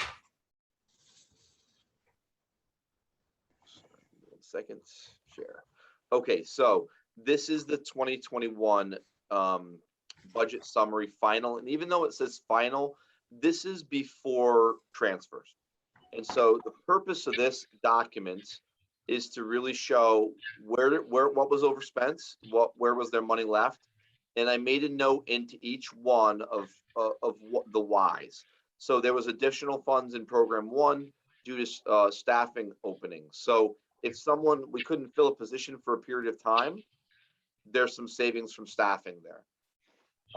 In program 2, the significant overage, we bought all of the Promethean boards out of program 2. That was for center and for hall. So that's why there's such a significant deficit there. Program 3, the special ed, there was additional funds and salaries. Again, there was gaps in service. So someone left, if a para left in October and we couldn't find anybody until December, there was a gap there. And so there was savings from that. Program 4 was no different. The savings from no sports last year. We had a credit on half of a bus. Program 5 had a reasonable balance. Program 6, the majority of professional development last year was free because of COVID. That door is definitely closing or closed. You're starting to see people paying again. Program 7, we had an overage in heating oil because of running the ventilation units basically nonstop last year. We used more fuel. Reasonable balance of program 8, reasonable balance of program 9, and after the adjustments for insurance and the placeholder, you have a reasonable balance for program 10. So basically, what this picture is where you landed for the year.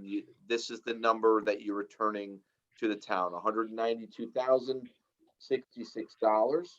And if I can move to, I just want to make sure I'm moving this properly. If I can move to this document, this is the end of the year summary, what it would look like after the transfers. And the reason for the transfers is that our auditor has said we need to have something in each program. And so it's not necessarily by line, but we want 0%. So you make transfers to zero out a program, and you still have the same balance. It's just moving money in the programs. And so if I can go to item 8C, Herb, that is the budget transfers that you were sent, that Donna put together for us. And basically what this is this is what zeroes out those programs. So you would be moving, making a motion to transfer $179,643 from program 3 special ed to program 2 Paul Memorial School. You would be making the request for program 1 for $7,783 to program 2, and then program 1 to program 7 for utilities. That would zero out all of the programs. I've had said that I really, I was particular about seeing this as the end of the year budget summary. It's not what Donna can report, but I think this one's just as important because it tells the picture of how you ended the year. But you do need to make those transfers to get your programs to zero. Okay, this is an action item that we have before us on the budget transfers. The copy is up on the screen, I believe. It is. So it's transferring some money from special ed into Hall Memorial School, right? That is correct. 179,000. Yep. And from the CES Elementary, 7,000 to the middle school. Correct. And from CES Elementary, 20,931 to utilities. Okay. Correct. Those are the only transfers we have at the end of the year, right? And that would be simply to zero out these accounts, and Donna pulled these for me. Donna, Okay. I think I saw Donna Cook's hand up, but I'm sharing my screen so I can't see. My quick question is, all the Promethean boards came out of Hall. Is this going to fix it that a piece of the Promethean boards is allocated to center, or does that not make a difference? Yeah, good question. It didn't make a difference because, and that's why I put it in the end of the in this document, just to say that all of them came out of this, and we know that this really the short, I think it was like 140 or something like that, 155 total. I can't remember the number, but that would have been split if you were, but it didn't matter because Donna just said take it out of one. It's going to be a transfer either way, and then you're only transferring to zero out one program. That's why I say this particular document to me is more important and more transparent than this one where it shows zero and just looks like we spent the dollars perfectly. Okay, thank you. You're welcome.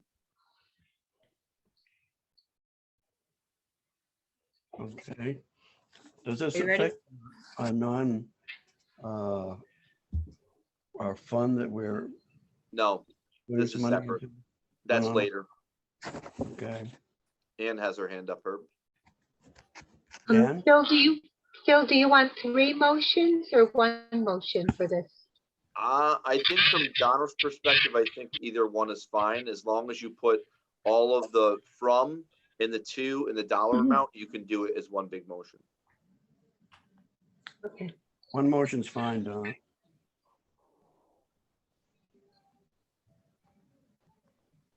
Shall I make a motion? Someone should. Okay. I'm not gonna- I would like to make, okay. I'd like to make a motion that we transfer $179,643 from account 03 Special Ed Pre-K-8 to account 02 HMS Middle School, Part 1. Part 2, that we transfer $7,783 from account 01 Center Elementary School to account 02 Hall Memorial School. And Part 3, that we transfer $20,931 from account 01 Center Elementary to account 07 Utilities. Second, Michelle Okay, Cunningham. motion is made. Do I hear a second? Michelle Cunningham, I second. Michelle Cunningham seconds the motion. Friendly Any, amendment. Can I give you a friendly amendment? That is not, it is a program, and that's all. Oh, programs, okay. So that each of the Friendly 03, amendment 01. gladly accepted. Thank you. Okay. any questions or comments on the motion? All those in favor signify by saying aye. Aye. Aye. All those opposed, abstentions, motion is passed. Okay, very good. Okay, we have the food service lunch Yep. fund. And this is what I'm not sure, folks, if this was not in my email package that I got. So, and I noticed it today. So I emailed this out to you. I will say to you very simply, this account, we were worried about trying to get this up to a healthy account. And it's a positive of COVID, to be honest with you. We are in a program right now for our students that all meals and breakfast are free. And so we get reimbursement on all of those. And in 1 year, we've gotten to where we wanted to be after 5. And it's just that the reimbursement rate is higher. So you're looking right now at, for the month ended August 31st, that there's about $50,000 in that account. That gives you the buffer to pay the raises. And I will tell you, the center school freezer has been a nightmare. That allows us to fix that freezer with funds from this account. So it's healthy. And at this point, I believe the free program will be through the end of the year. So I am really not concerned about this program at all right now. It's going well. And all of the funds that we had lost from not having a la carte sales have returned from the reimbursements. So the fund balance in that account is 51,896. Correct. Wow. Yep. And the other spot we get really hit is because we pay for the online bill pay system. We do get charges and fees from that. We just are not seeing those because people are not depositing money. They're not using it because except for a la carte items right now, the meals are free. Breakfast and lunch are free. That's the easiest presentation for food services that I think I could ever give, to be honest with you. Good. I was a little worried about this account. Now it's very healthy because this is a self-sustaining program, remember. Good. So that's a pretty good balance compared with what we've had in the past. It is, and it will allow them to take care of equipment that they've not been able to do things in the past. So it's Yeah. good. It's a good problem to have. Anne has her hand up, Herb. And I just wanted to thank the staff. They, especially last year, they worked so hard preparing all the meals to go out to the students for pickup and everything. I just can't thank them enough. I think they did a wonderful job. So thank you all. I really appreciate that. I And this year they're doing a great job too, but it's a little more normal. Stephanie Knight started at probably one of the most challenging times ever as our food service director, and she just nailed it. She knocked it out of the park. Her team is functioning extremely well. I agree, and they're doing great. Okay. Did we vote on that yet? You don't need to vote for that one. Okay. That's just an FYI. So what are you're going to buy a new refrigerator, you said? They've been working on the center school freezer, the walk-in freezer. They've been having problems with it, and so it's, we've had numerous companies come in. So Stephanie's on it. She's been getting opinions and second opinions and third opinions. Unfortunately, she's had some Sundays where she's had to go in, and because we get alarms on the freezers, and if it's at a certain temperature, we empty it and bring all the food to haul. We shouldn't be doing that, and she shouldn't be doing that. She does, but we want to make sure that freezer is working and working properly. So that will be paid for out of that fund. How much do you think that will be? It's been a processor. They've had bill after bill, everything from kind of like seal testing. It's just a lot of different things trying to identify what the issue is. We've fixed the compressor on the roof. It's totally brand new. That wasn't the issue, but it's ongoing. Let's just say that. Okay. Okay, I guess we're finished the financial report. We're ready to move on to committee report. The curriculum committee met on October 5th, I believe. I think Erin basically shared everything tonight, right? I don't know if the curriculum committee Except has anything to add. she when she shared it with us, it was in a lot of detail. So everything she mentioned tonight, she had broken down into specific little details. So she really has an incredible plan.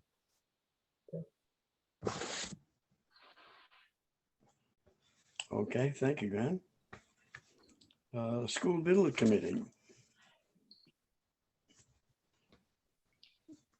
Go ahead, Ann, that's you too.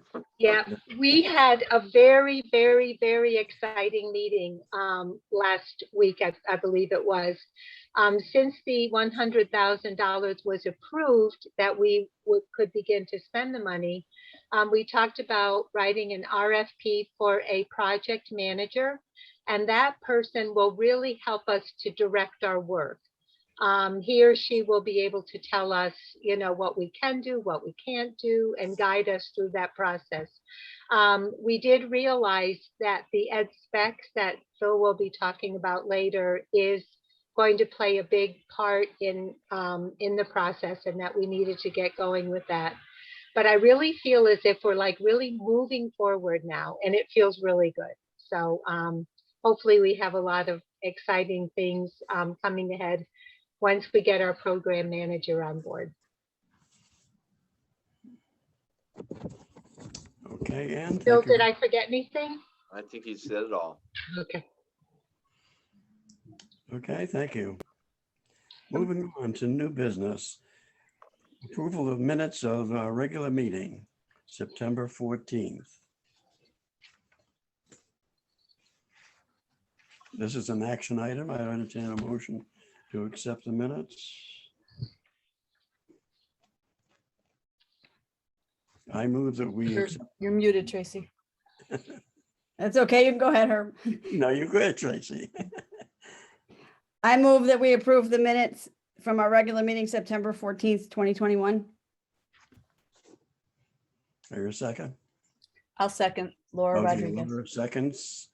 Any comments? Yes, I do have a comment. Oh, sorry. Go ahead, Elena. Elena, go ahead. Yeah, is it okay? So I looked at the minutes. We had a difficult meeting last time. So I took time and read the minutes.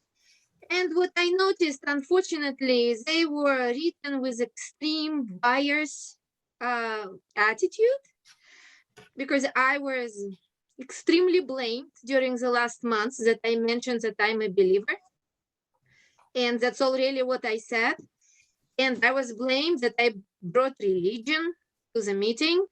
So in the minutes, I'm the only one who mentioned that I'm a believer, because after me, Laura Rodriguez, she was speaking a lot about her personal faith, about Jesus. No, I Oh, didn't. yes, you did. We could No, I watch just the said- minutes. Laura, what? I'm sorry. You did I'll mention, wait. well, you did mention whatever something, your point about Jesus and Old Testament, whatever was happening in Old Testament. So it's not in the minutes. Also, I want to say that people who are in audience, particularly Sarah Anderson, I'm sorry if I pronounce it wrong, she mentioned that she is a pastor of the Lutheran Church, and she is reading Bible not every day, but multiple times during the day. And she put her interpretation of the Bible on this question. Then next, I apologize if I pronounce the name wrong, Megan Zabo. Elena, Yeah. you shouldn't mention any names. I thought it should be in the minutes, because in the minutes, their speech is written, but it's totally skipping the points that they mention Bible. So I'm the only one blamed, although I just mentioned it personally towards me. So that's where I see a bias there. If we put everything in the minutes, it should be evenly shown, not just me, but everyone's words should be there. That's my concern. So I'm sorry. I did not think it's a secret because they said it publicly during the last meeting. So I can't support the minutes in this buyer's view. So sorry. I have a specific edit I'd like to make to the minutes. The,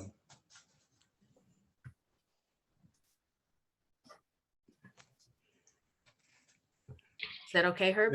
Michelle, go ahead. Yeah. So in the minutes, in the second paragraph under clubs and sports, the statement is referring to Elena. It says, she reminded the board that she requested a meeting about clubs 2 years ago, and it was held without her knowledge.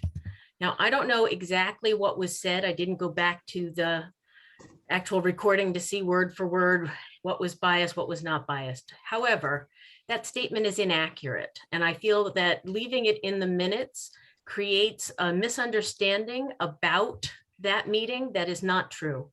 I also sit on that committee, and the committee did meet. We all were noticed via email ahead of time for that meeting. And I can remember waiting at the beginning of that meeting for Elena to arrive. We were expecting her. She might have RSVP'd already, or maybe she just had said that that date was going to be okay and then not RSVP'd, but we held the meeting for you and you then didn't come. So obviously there was some miscommunication, but I believe the way it is worded now does not reflect accurately what happened at the time, regardless of what it was exactly how you said it. So I would ask that we strike that sentence from the minutes. Well, I did say it. How can you strike it if I did say it? And the truth is, the next meeting, regular meeting, I addressed the problems that everyone was notified by via email, but me. I did not get email, and I informed Phil right away after that meeting. It could be a mistake. I'm not saying that it was on purpose made, but the fact is a fact. Well, I feel that the minutes, and I would like this meeting to state then that I very specifically requested that the minutes be adjusted to reflect the intent at the time, because I believe that the way they are characterized right now is incorrect as to what actually happened at the time. So we don't have to vote on it. If that's not where we're going to go, you're not going to accept it as a friendly amendment. I understand that. But the meeting's minutes for this meeting will reflect that I have a very different memory of what happened at that meeting. Yeah, we could really check. Sorry, we could really check because the meetings were video recorded, so we could really check all the comments. We can't check right now, so I I'm not know. going to make an issue of it. Let's just move on. It'll be in this meeting minutes. Yeah. Okay, why don't we do that, Michelle? And I have a question on the clubs and sports on the it says Phil review what clubs and sports are offered, but I didn't take notes on that, Phil, and I don't know. I didn't get a list of all of the sports and all of the clubs. And I think that should be included in the minutes, but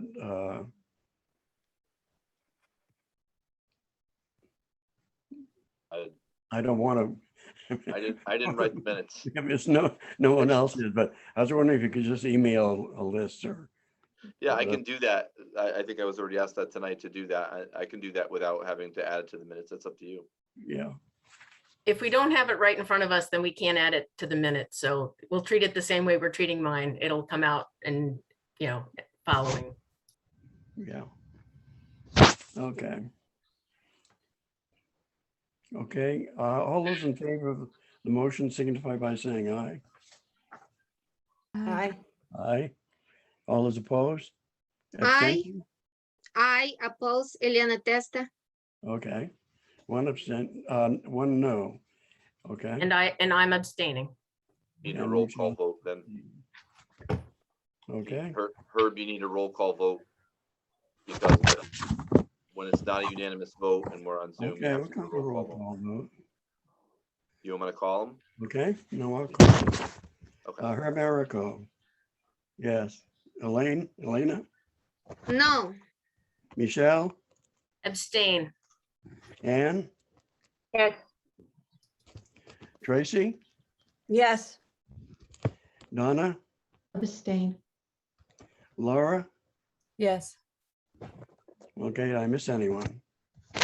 Okay. Moving on to approval of minutes of September 24th. Can I just confirm? And I I didn't don't- hear you. Yes. Okay, thank you. Sorry, I didn't hear that. I don't think I have those minutes, no. Okay. And do I have a motion to accept the minutes of September 24th, which was a special meeting? I move that we accept the minutes from September 24th, 2021. Michelle Cunningham. Okay, here a second? I'll second it. Ann Grosjean. Okay, Ann seconded. Any comments? All those in favor signify by saying aye. Aye. Aye. Opposed? Abstentions? Motion is passed. Okay, approval of the curriculum committee. Curriculum committee minutes. I think they were published too, weren't they?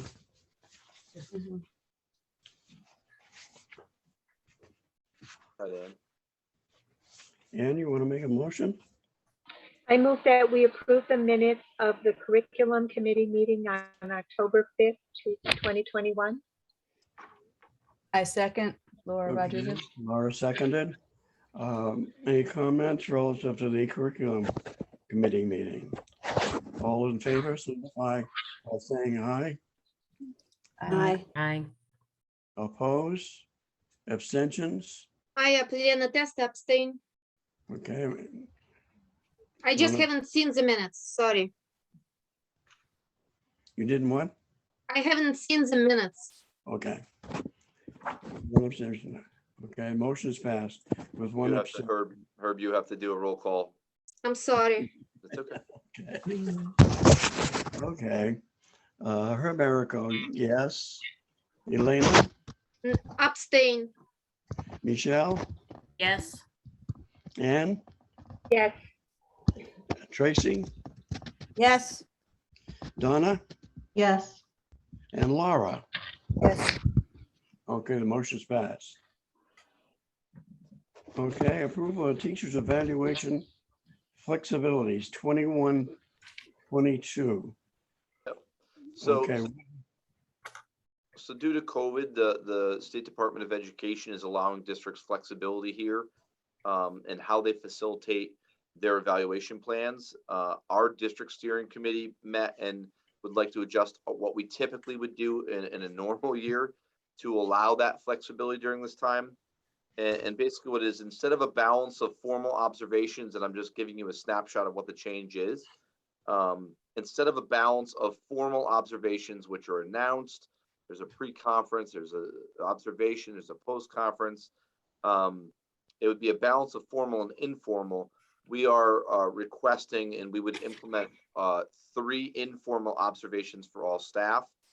All informal observations, they do not require a teacher to submit lesson plans as part of it. And the administrator can select the time that they want to go in to complete the observation. And what I'll tell you is that research shows that the more informal and the more frequent observations, those are the ones that result in improved practice.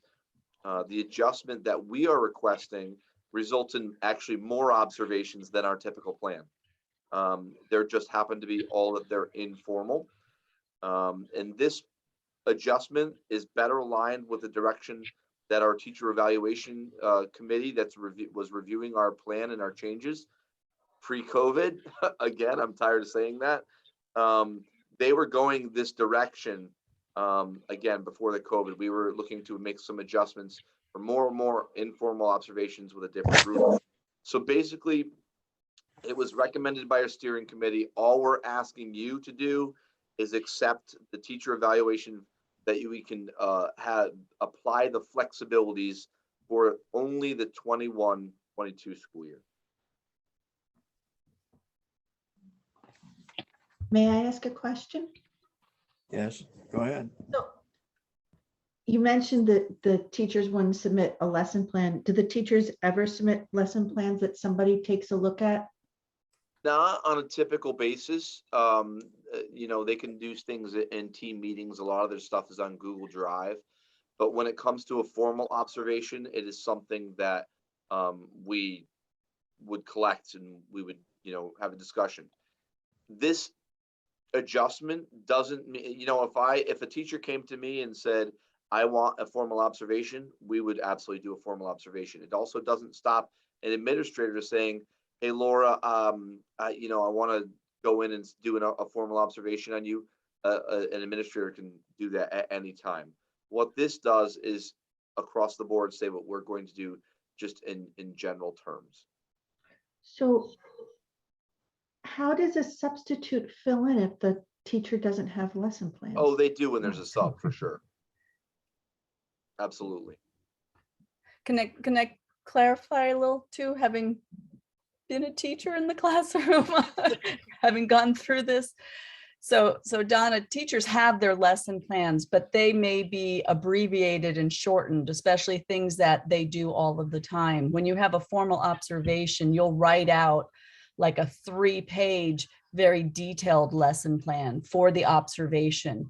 You meet with your administrator about that before you teach the lesson. You teach the lesson, you meet again afterwards. It's a very lengthy process. And writing those lesson plans takes a long time. If you were to try to do that as an elementary teacher, 5 lessons a day, 5 days a week, there would be no time to teach your children. So there are lesson plans. They're just abbreviated with the main parts, and the teacher knows what they're doing at each part of that lesson. Thank you. I feel much better. Yeah. Thank you, Laura. Have no lesson plan. Bill, you said there were 3 evaluations a year. So the adjustment would be that every anybody in the teaching staff would have 3 informal observations. That's really the flexibility that we're asking for. You don't need to say the number in your motion. Really, all you're doing is adopting the flexibilities. Yeah. Now, Laura said that the staff prepare a lesson plan specifically for that evaluation. Do they give a copy of that to their evaluator ahead of time? Only So in the evaluator has formal an observations. idea of what's going to be covered or what is entailed in the lesson itself? Yes. So during formal observations, it's much more, shall I say, scripted, meaning during a pre-conference, you meet before the lesson. Laura would submit her lesson plan to her evaluator. I would, you know, there'd be some questions she would have to ask ahead of time or answer ahead of time. We would meet and discuss it. Sometimes you set goals. Laura's been working on shortening her introduction to her lesson because Laura talks too much sometimes as a teacher. And, you know, she talks for 12 minutes and she's trying to get her introduction, her initiation down to 7 minutes.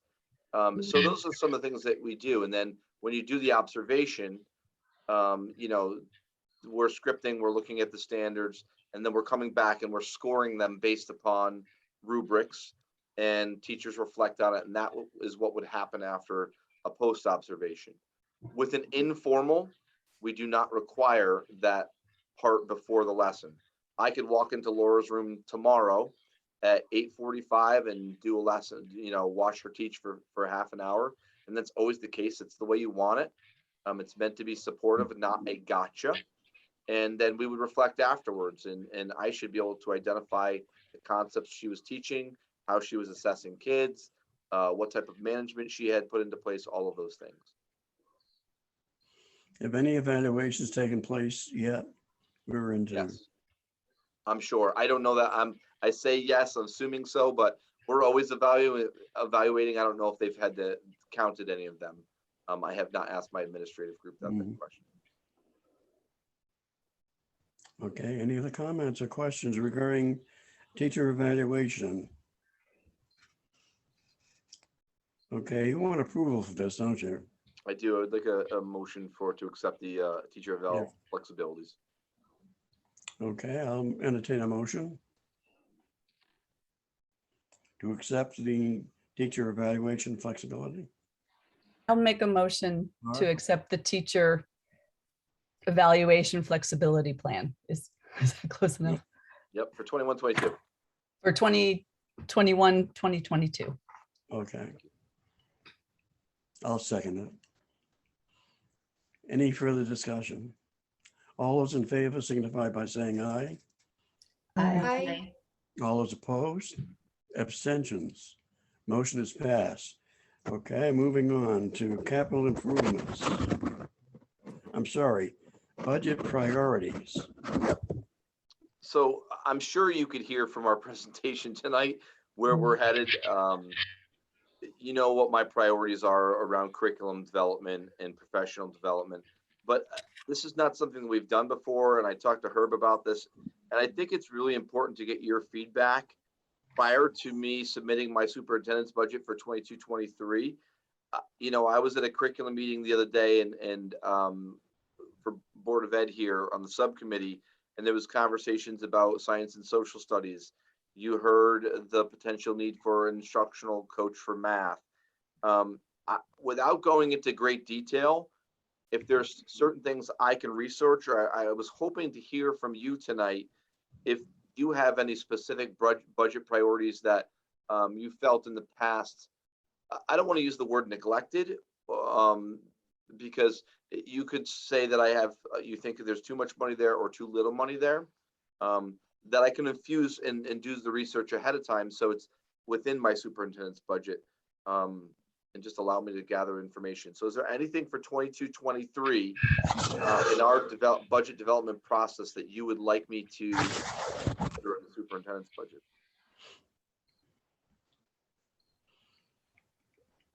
You could look at the money that we're allocating for the 2 libraries. Thank you. And I saw also, 3. Okay. All right. and also look into the issue of sports. Are we offering enough sports? Are we allocating enough money in that particular area? Because I look at other schools, middle schools especially, and some of them offer so many different sports and activities. And I don't know if we have the money for it or anything like that, but we could allocate additional funding in that area perhaps. Thank you. Laura?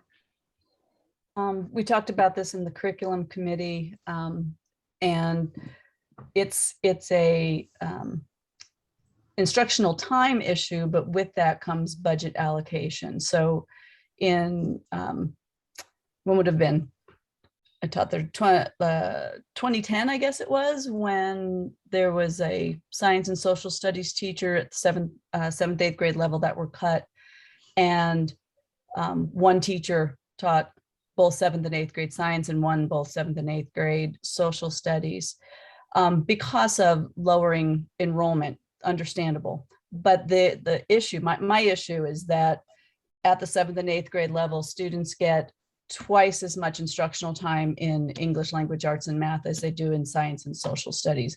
So if there is a way to even that out, and there's a budget piece of that, so that students are getting more instructional time in science and social studies than what they're getting now. Thank you. Okay, Anne? And that would also affect 5th and 6th grade, I believe, too. I believe they have shared teachers. The other thing that Erin recommended at the curriculum meeting was to have a coach for math. We already have a coach for reading and language arts, but we do not have she's part-time, but not really a full-time coach for the teachers for math. So I think that would be something to consider.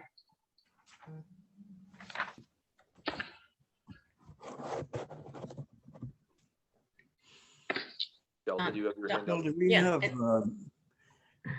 enrichment courses at all that we are offering? We have the STEAM block, so yes. Yeah, we have a STEAM block that allows us to run some enrichment. We have an enrichment teacher per se, a STEAM teacher. How much time do we spend in that area? Is it? That's at the middle school. I don't want to give you that answer off the top of my head. I don't know the number of minutes. Yeah. Or Now, is how- that enrichment for one class, or is it spread around for everyone? Every student gets to pick a STEAM block is how I understand it, but I'm glad to get that information for you and share some information about our STEAM block if that would help. Mm-hmm. That would help, yeah. Yep.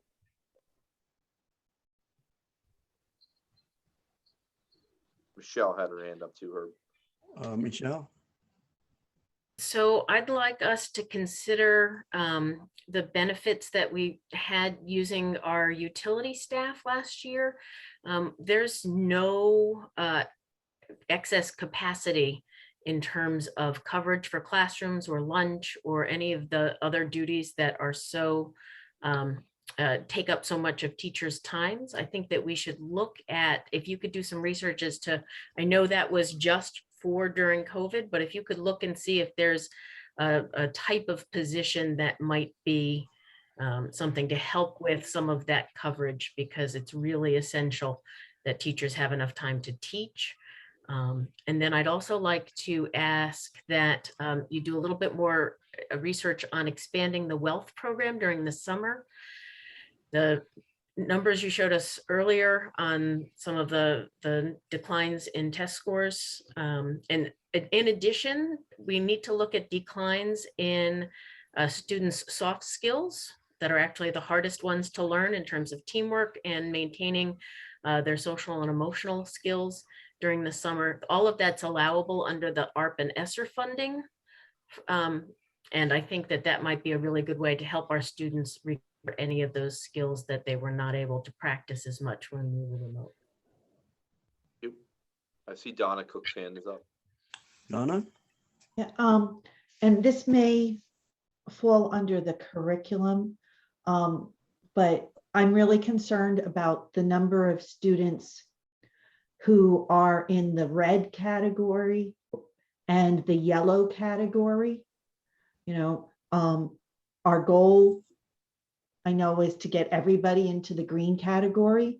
I don't know if that's necessarily a dollar thing, or if it's, I know Erin's working on the new curriculum. If by doing new curriculum, it will help fix some of those things without having a clear understanding of why the numbers to me look dismal. I can't give you a really constructive thing to look at, but I would think that the curriculum people would be the place to start. And Laura did mention about, you know, the balancing out. they should be getting as much time in the math and the science and the history or social studies and the English, and if something else has to give, maybe that needs to give, so that at least the core units, everybody has a great foundation in, and not that the other things don't have value. But if our kids can't read and do math, they're in for a rough road. Agreed. I forgot one last small thing. That's substitute pay. Certainly there's a bit of a labor crisis right now in a lot of different fields, and not being able to get people. Similarly with bus drivers, we should look at what we're paying them so that we're in comparison and competitive with neighboring districts, so that we are not short-staffed. Okay, thank you, Michelle. Phil, did we do anything in the area of videotaping or broadcasting events of the school, like some of the class plays, for example, taping them and then broadcasting them, and enabling, say, parents and people in town to see them, or videotaping the basketball games, things like that? We have the know-how or the equipment for something like that? I don't know if it would be too costly or anything. I have no idea, but seems to be a lot of the things we do, if we videotape them and broadcast them out to the people of the community, it would give us an outlet so they would know what's happening, Marketing, Herb. It's marketing. I like it. Mm-hmm. Yeah, I mean, look, we have a TV studio in both buildings, and I don't know what the capacity of moving some of those cameras are. But again, I talk about clubs, and if I can find someone, that's willing to run a club that is, like sports highlights, go film a couple pieces of action from a game, get them on the student news, and then we can broadcast that. I think that's a tremendous marketing tool, and I don't know that too many people are doing it. I know that there are some services for high school that you have to pay for. That's not, we can look to see what's out there, but it is a marketing tool, and it's, something I can look into for sure. Be good Very PR good for us. I appreciate the feedback. All that was fantastic. Thank you. Okay, we're down to capital improvements. Yep. So this goes along the same line. I wanted to gather your feedback instead of I just give you the my plan for CIP projects. I wanted feedback on a few items because this is a really quirky year and time, to be honest with you, the way that CIP, and I can't see you again, sorry, because I'm sharing my screen. So just holler if you have a question. What I did was, you can disregard this February 2021. This is, and is it big enough for all you to see?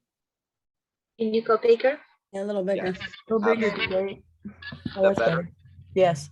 So basically what I did is, this is last year's plan. Anything in the green was approved in year one, okay? So the fire panels, I've already had a conversation with custodians and our fire marshal about replacing the fire panels, because that was approved for CES and MHMS. The lower main parking lot reline at Center School, the ceiling, that's going to happen in the spring. So all of the stuff in the green was approved. So there's a couple things here. First, with the roof projects being canceled and the roofs are not leaking, do you want me, and we had talked about this in the past, as I develop this plan with my team before it gets to you, do you want me to spend any time on getting numbers for a 10-year roof? I don't want to waste my time. I don't want to waste the time of the custodians or any companies. If you want that, I would prefer to hear it from you now. I know the Board of Finance had discussed the potential of that, but is that something that you want to direct me to do, to look at? You're not going to get state reimbursement for it. It would just be whatever the cost is. Is that something that you want to do, or do you want to wait? So that's question one. Second question is, do you want to answer that first? Or do you want me to keep going? No. Keep going. Okay. Second, the majority of items, the way you put them, are spread out across the years. And what I'll tell you is the capital improvement group, the committee, put the majority of your items that were not in year one. I think there were 2 items in year 2, and it was the air conditioning and the sidewalk replacement. And this is in their approved plan, and everything else they put into year 5. The reason they did that is because they're looking at what's going to happen with a school project. Will it be a renovation? Will it be a new building? Or will it be nothing? So if they maintain that same approach, there's kind of 2 things you could do. One is you could just say, hey, we support leaving all of the bigger items out in year 5, push everything out. We're okay with that. It's on the books, you know about it, but we would like a placeholder and a dollar amount. You could put in whatever dollar amount you have, and you wouldn't spend it unless you had, hey, we have a sink emergency at center, a whole replacement needs to be done. You would use those funds because it's not budgeted. Or you could just use money that's in your non-lapsing account. So it's kind of twofold. You can go either direction. So it's something for you to think about. I don't know that I need that answer tonight, but if you want to see a number in there just as an emergency fund, it could be smaller and just a protection, and that allows you to leave all those things in year 5. If the elevator fails tomorrow, you need money, there's an emergency fund for it. And then the last thing, do you have any specific items you absolutely want to see in year 1 and 22, 23? The reason that question is really important is because that's the year that we really make sure that our quotes are up to date. Companies don't like to give you quotes if they know you're not going to be asking for it in the next year. They're not going to do it. And if they are, we have to pay them for it. And so we've kind of made some folks mad, let's say, because, we're asking for quotes and they're like, well, you put it in year 4. Why would I waste my time for that? So if there's things that you really wanted to see in the plan for next school year, I would like that feedback as well. Can I have a quick question, please? Yes. Elena Testa. Yeah. My question is about roof replacement.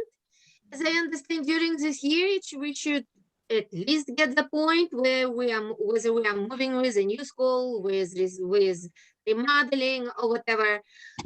Maybe we should keep in our closest plan roof replacement in case, so we would be prepared in case nothing goes through, because we do need new roofs if nothing goes through suddenly. So I just want to make sure, because you're right. So you're saying leave the full amount, full tear off in the plan. And I guess that's my question, Elena. Thank you for clarifying that. Do you want a 10-year roof on and that, or do you just want to put the big plan in and they're going to put it in year 5? I've got to assume, until we figure out where we're going with the school building committee. Is that you're saying full roof replacement with state reimbursement? Is that what you're saying? Yeah, I would keep it there. If we don't need it, fine. But if nothing goes through with building committee, at least we have it there. They cannot say that we forgot about it. We didn't. I agree. Yep, absolutely. Thank you. Phil, could you put that page up Sorry. again, please? I couldn't see everybody, sorry. That's why I need to. That's So okay. this is the same plan we had last year. So I just want to clarify, if you go up just a little bit so I can see all the purples. Okay, so the air conditioning in the band room, since those were things that we expected to do next in that year, to me, that seems like that should be an updated thing, because even if there's going to be, whether or not there's a new school, it's going to be several years down the road. And it sounded like the air conditioning system in the band room was a significant issue. Doesn't exist, yeah. So to me, something like that would stay. I don't know about you'll have to let us know as far as paving of the parking lots at HMS. If there's a safety issue where we could be dealing with a lawsuit because we haven't repaired a parking lot and somebody breaks an ankle, or there, you know, I mean, I haven't looked at the parking lots. If it's, so I would say anything that is a safety issue, we should really have updated numbers on. As a priority. Just like we prepared the gymnasium's floor and the world got better. I would hate to have a parent or a teacher or even a student have a problem because the paved parking lot is not properly paved. So I don't know if that helps when you look at these items. It does. I can prioritize anything that is not necessarily, prioritize anything that I see as safety related early on. And then if it's, you know, a boiler replacement, that's not a safety issue. It's just a replacement for an old boiler, push that type of item into your 5, whereas sidewalk replacement where someone could trip, fall, or it's not accessible, if it's a safety issue, we could put that in. That makes sense to me. I appreciate that. I see Tracy and Michelle have their hands up. Go ahead, Tracy. Okay. Just a question about the sidewalk. Is that all the sidewalks, or because I know you talked about something being done by the state in front of Hall School? Totally separate. They're totally separate. Okay, thank you. That sidewalk replacement is really around the side of the building to the back of the building, where it's a mess. Okay, thank you. You're welcome. And I would add to the priorities, in addition to safety, anything that causes damage to the infrastructure, if it's not taken care of. I think frequently we are penny wise and pound foolish and don't invest in paying upfront for things that then cause damage and cost us more in the long term. Can do. Anne has her hand up. How necessary are the windows at center in the upper wing? Are they creating a problem, or would it just be nice to have new ones? It'd be nice to have new ones, but it's actually helping with ventilation right now. I wouldn't suggest those. Yeah, I know. Single pane. I'd leave it alone. Okay. That's why I just wanted some, I think I have the guidance I need now, the safety piece, if it's, you know, nice to have versus, you know, long-term, something needs to replace, like the windows are single pane, long-term, they need to be replaced. But until the determination of where the school building committee is going, that to me shouldn't be in a year 1 next year. It should be out until we figure out where we're going.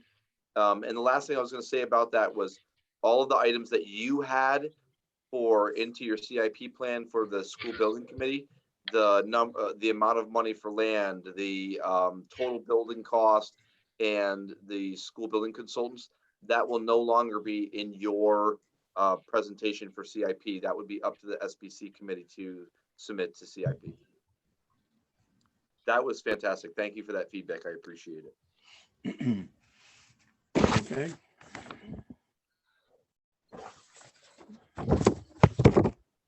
Okay, we're up to the school building committee request for educational specifications by June. And I will do this fast because I realize the time, but I just wanted to give you a sense of, and I'm sorry, I'm looking over my notes here, what that looks like. And I can share this document. I'll share the link. Write that down. This is the ed specs that Mansfield had. You know, they're doing a brand new, they're merging 3 elementary schools into 1.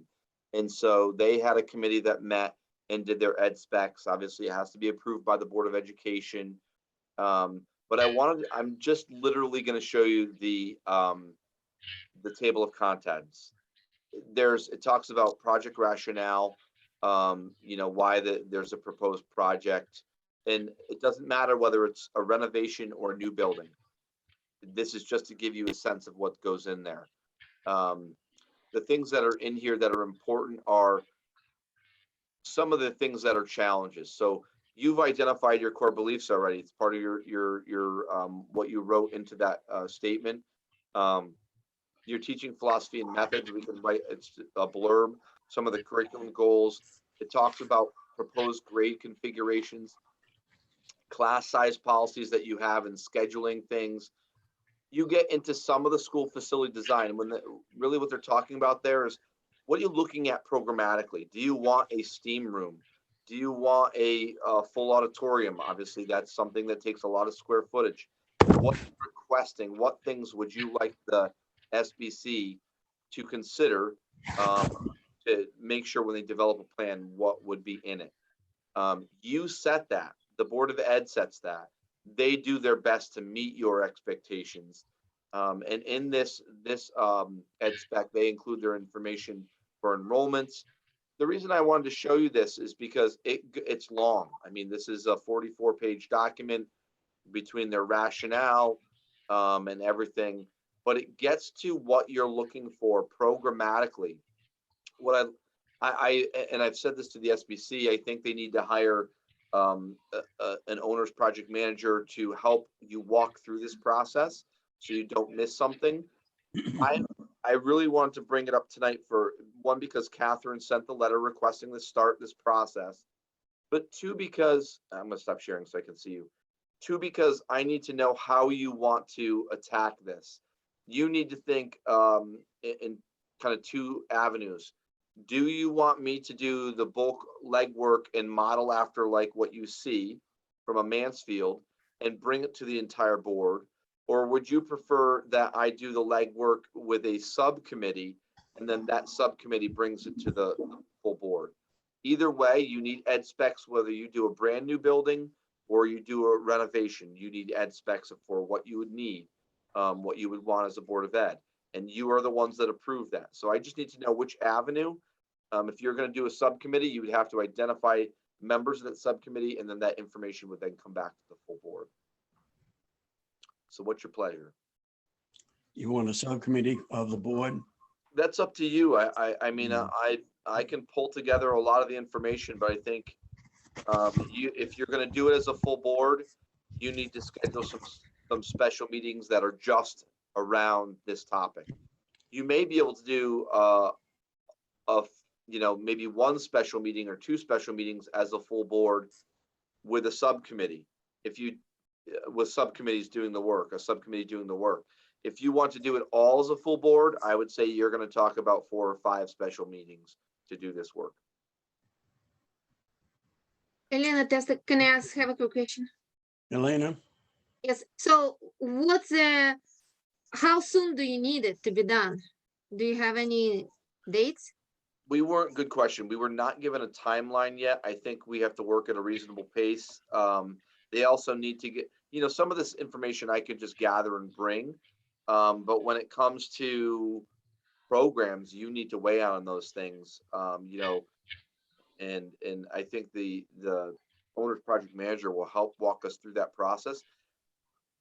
I don't have a timeline for you though at this point in time. They're just asking us to start the process. And that's why I'm asking, what direction do you want to go to complete the process? My personal opinion, I think there are a lot of Board of Education members going for election. You're probably going to have new members on the board. I think this question should wait for a month when we have a new board, because it would be not right for us to take the decision for the new board, which is incoming. I don't think it's fair toward them, let them take charge. I agree with you, Elena. The only thing is, we have to do this by June, and we don't have that much time. So if you put it off to November, then it's probably not going to be on November and into December before you really get going on this. The idea is, if they need the material in order to apply for the grants, then we have to really expedite the process, not slow it down. I agree. There may be new members on the board, but even so, superintendent and a small group of the board could move forward and not put it off. Michelle? Sorry, Michelle, before you speak, sorry. June 2022 is an extremely aggressive timeline. I'm just going to say that.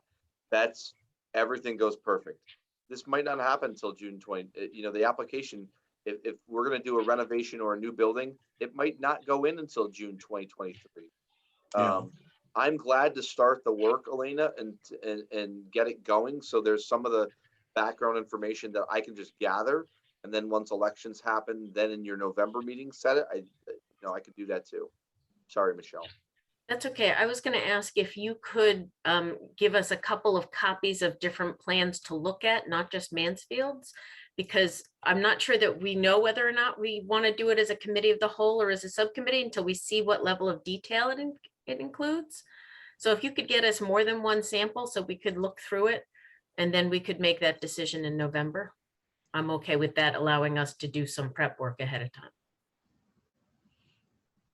That good for the rest of the board? Oh, Donna has her hand up. The other question I have, it kind of piggybacks onto Michelle. I mean, if there's, on what Michelle just said, if there's information that you need to gather, Phil, I would say gather that. The other thing is, I don't know if once we see some other samples, I don't know if there's a logical way to divide up the project to conquer so that we don't have all of us having to be in constant meetings to deal with this. It would make more sense, you know, if there's some things that are natural divisions, maybe have, you know, 2 or 3 people work on one section. And if you're at all the meetings, you'll be able to make sure that we're not, you know, that we're being cohesive. And then we can kind of pull it together and tweak things versus trying to find extra time for all 7 of us to meet on such a complicated project. I don't know if that's feasible or not. No, I agree with you, Donna. And I keep saying the owner's project manager is important because they've lived this process and they are going to be able to say to you, you know what, this is you can break this out. These 3 people need to get this task done and then bring it back to the full board. I would rely on their expertise in this area. But is that project manager person provided through the SBC, or is this Correct. something? Okay. So yes, and the way I believe they're going to write the request for proposals is to ask for that to be part of the process. So that way that person is helping the SBC, but they can also help the Board of Ed with ed specs and you know, because you want to get it right. It has to be very specific for your application. If you're going to file an application for reimbursement to the state for a renovation or a new building, it's got to be right or it's going to be denied. So I'm fine with, if the board is okay with it, I'm fine with starting to gather information. Why don't you do that, Phil? And then decide in November, and I will I'll send you the ed specs for Mansfield. I'll find another set for you, and I might even send you 2 or 3. Look through them so you have them for background information. You can make a decision in November if that works. Sounds good to me. Thank you. Okay. All right, we're on to the item that you added. You're on to the item you added now. Yeah, we have an item that we added to the agenda. This is the non-lapsing fund. We're transferring some money into that fund. Is that what we're doing? Yeah, so each year that you have funds left in your Board of Education budget, you can request the Board of Finance transfer funds into the Board of Ed's non-lapsing fund. You have a policy around this. The Connecticut statute allows you to do this, and you request the Board of Finance to deposit those funds. It has to be from the prior fiscal year, so obviously 2021. It can't go over 2% of the prior year budget. You don't have that problem. And then you have a Board of Ed policy 3171, and it states that the maximum cumulative amount that you can have in that fund cannot exceed 3% of the most current fiscal year K-8 budget. So I put up the numbers here and Donna did this for me, and I appreciate her pulling this together. So really the maximum, and to get to the bottom line here, this is the maximum amount because of the amount of money you currently have in that fund balance, that's the maximum amount that you could request. Donna wrote a suggested motion here that you request $64,000. Why am I asking you to do this? I'm asking you to do this because we already know we have an out-of-district placement that was not budgeted for this current budget that we're in. That total, completing that, your balance after paying for that out-of-district budget, if we can use the non-lapsing funds to pay for it, your budget balance after that would be about $150,000. So if you request a transfer for the 64,000 from the 192 that you are giving back, you would still be returning 130-ish. 64 would be going into your non-lapsing fund. You would have that maximum fund balance around this number, and then once you paid for the out-of-district out-of-district placement, you'd be at about 150 by the end of the year. That's why I think this request is important. Okay. I don't have any objection putting that money in there. And we're also returning money to the town. Correct. So we're doing two nice things there. Is the total amount, we can't exceed 3%. I thought it was 2%, Phil.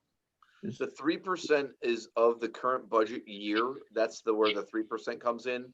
The 2% is what your total account could be. It's a little confusing. It's 2% of the prior year budget. And that's why Donna put all these numbers out there. It is a little confusing, but the total that you can have in there is this 268,860. That's the total that you could have in as of this year, which is why she's suggesting the 64,000. Okay, Michelle. I move that we request the Board of Finance consider that $64,488 of the $192,066 be placed in the Board of Education non-lapsing fund in accordance with the Board of Education policy number 3171. Okay. I second it. Elena Testa seconded. Seconded. Any further discussion relative to the motion? All those in favor signify by saying aye. I think Donna has something to say. Oh, sorry, Donna. Sorry, Donna. I just had Donna, go ahead. a quick question, because we're requesting this from the Board of Finance. Do you also let them know why we're requesting it, about that specific outplacement, so they understand and so they're more likely to say yes? Correct. I give them the information that I can legally. I can't go into details about it, but I can say that there's an extra outplacement that was not budgeted, and I will share that information with them. Okay, thank you very much. You're welcome. Okay, any other comments or questions? All those in favor of the motion signify by saying aye. Aye. Opposed? Abstentions, motion is passed. Very good. Okay, we're down to old business. Any old business? The hour's getting late, everyone. No business on the agenda. Person to speak is next on the agenda. Do we have anyone out there still up? You can still unmute yourself, folks, if you are here for present to speak. Thanks for hanging in there. Going once. Going twice. No one is unmuting, Herb. Okay, the hour is late, so I'll be very brief in my board comment. I want to again thank the cafeteria people for their efforts and work in providing good meals for our students. Also, I enjoyed the presentation, Phil, tonight on the curriculum. Is very interesting and a lot of food for thought there, and we'll be discussing it down the road, I'm sure. Okay. Laura, do you have any comments at all? Oh, I'm still trying to get mine together. Can you come back to me? We can come back, of course. Thank you. Okay. Michelle? Michelle, we're coming back to you too. Can't unmute. She's You're muted. muted. Michelle, you're muted. Sorry, I was having trouble unmuting. Oh, Okay, so I'd like to congratulate everyone on staff for a great start to school and for being safe. I frequently speak with people around the country, and I often hold up Willington as an example of what can work when everybody's paying attention to safety and keeping those protocols in place. So thank you for that. I'd like to wish Bryn Lipstrew all the best in her new position. Certainly we will miss her, but she's done a great service for us here over the 21 years she was in Willington. I would like to make a few additional comments since we did not have a board comment section after our meeting, our special meeting at the end of September. I know that we have a lot of people on the meeting tonight that sat for the entire hour that we were in executive session. And I did want to say that I appreciate the engagement that all of you have shown in terms of writing all of the letters and the emails and the various different ways you've engaged with the community.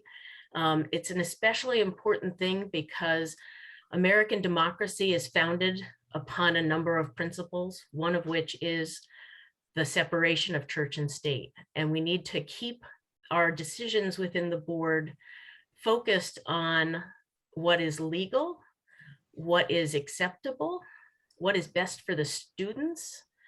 And I think that it's really essential for all people who are on the Board of Education, whether they are now or whether they serve in the future at some point, to really do all of their homework and understand what's legal and what's not legal. There's a lot of work that can be done and orientations that are provided and preparation. While we are all volunteers in this, it really is a lot of work. And the 7 of us put certainly the hours that you see on camera, but many of us also put in a lot of additional hours learning about the job of serving on a Board of Education. This is not something you should do without knowledge. And I strongly encourage anyone who is considering this type of a position to do their homework and be ready, because there's no reason for us not to be ready. Every now and then there's a question that comes up that we have to table, and we go a month and we do some more research. For example, the ed specs is one of those. We want more research before we move ahead. But I think that some very basic tenets, such as the separation of church and state, are an essential part of our democracy, and people should understand that and really understand what the scope of the boards of education's authority is. We should all be very careful with our words. If we need to write them out ahead of time so that we are able to speak from a place that is had time to prepare and be well thought through, if that's what we need. But I do want to just acknowledge that I recognize that the process has been frustrating for many people because there has not been feedback from all of us on the board. We did not have an opportunity for you to speak at the end of the last meeting, and there was also not an opportunity for board members to speak. So I just want to go on the record to say that I am very much in support of the Gay and Straight Alliance at the middle school. I think that it's a tremendous service for our students, and I am very happy that so many parents have come out in support of that work. So thank you for your dedication, for the time you've all spent on these meetings tonight. It's much appreciated, and we hear you. That's all from me. okay. Anne? Yes, first of all, I'd like to thank Bryn for her wonderful years of service and wish her a lot of luck and success in her new administrative endeavors. I think that's very exciting for her. I also wanted to share my thoughts about the last meeting. At our Board of Education meeting last month, I was very much in shock when it was proposed that we take action to eliminate the Gay Straight Alliance Club from Hall School. I have a daughter who is gay, and her haven was the equivalent club at E.O. Smith. It gave her a place to feel accepted and safe as she explored her path.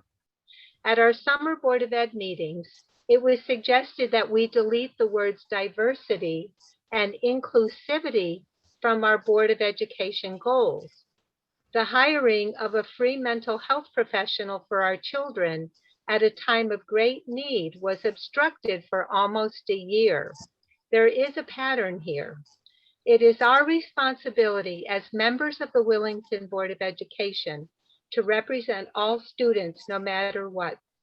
I thank the residents of Willington who spoke in support of our mission that each of our students, no matter their national origin, gender, race, religion, ethnicity, sexual orientation, disability, or any other form of diversity, is to be respected as unique individuals and provided with a safe, inclusive environment with a student-centered instructional practice that are individualized, responsive to their learning styles, and connect with their individual abilities and interests. All of our children deserve to have their unique academic, social, and emotional needs met within our schools. Thank you. Okay, Tracy? Tracy? You're muted. Sorry. Okay. So first of all, I'd like to also wish Bryn well. We appreciate all of her service. Many of our children have benefited from her her teaching over the years, and I also appreciate the creative plans that have been made between Phil and the transportation individuals to come up with plans that will help us to make sure our students still get to school. And I might also like to add comments about the September meeting. I agree. I mean, I second what Ann and Michelle have already said, but I too was astounded and angered by the discussion at our September meeting in regards to the Gay Straight Alliance Club at Hall School and the motion to eliminate this club. And I appreciate all of the parents who have come forward to speak, present to speak, have written letters, and who have attended our meetings, both this one and the special meeting we had. There's a large body of research that confirms that the presence of a great Gay Straight Alliance has a positive and lasting effect on student health, wellness, and academic performance. It can also protect students from harassment based on sexual orientation or gender identity and improve school climates for all students in the long term. And as many of our parents have mentioned to us, it has been a lifesaver for many kids as well. As an elected official of the Willington Board of Education, I feel it is our job to represent and value each and every Willington student, no matter their gender, race, ethnicity, religion, national origin, sexual orientation, disability, or any other difference. It is our mission to advocate for the students of Willington, to provide them with exceptional instruction in a positive, engaging environment of inclusion where students achieve their maximum potential. And that includes our after-school activities and shouldn't single out any individuals or groups. In our schools, we teach our students to be kind and accepting of each other, and we should be examples for them as adults. I recently heard a quote from Frank Sherma, and I think it applies to the situation. When we see other perspectives besides our own, we move beyond simply acknowledging our differences and begin to understand and celebrate them. Thank you. Okay. Laura?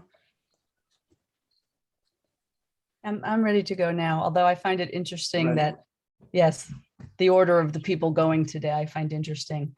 I would like to also definitely thank the food service folks and recognize National, I don't know if it was Cafeteria Food Service Month. I have to say, I always enjoyed cafeteria food, and very much so when I was teaching at home, or maybe enjoyed it too much. Congratulations to Bryn. We wish her well. I guess she came the year before I did, but that, you know, she dedicated a lot of years to Wellington, and I'm glad that she is moving forward with what she wants to do.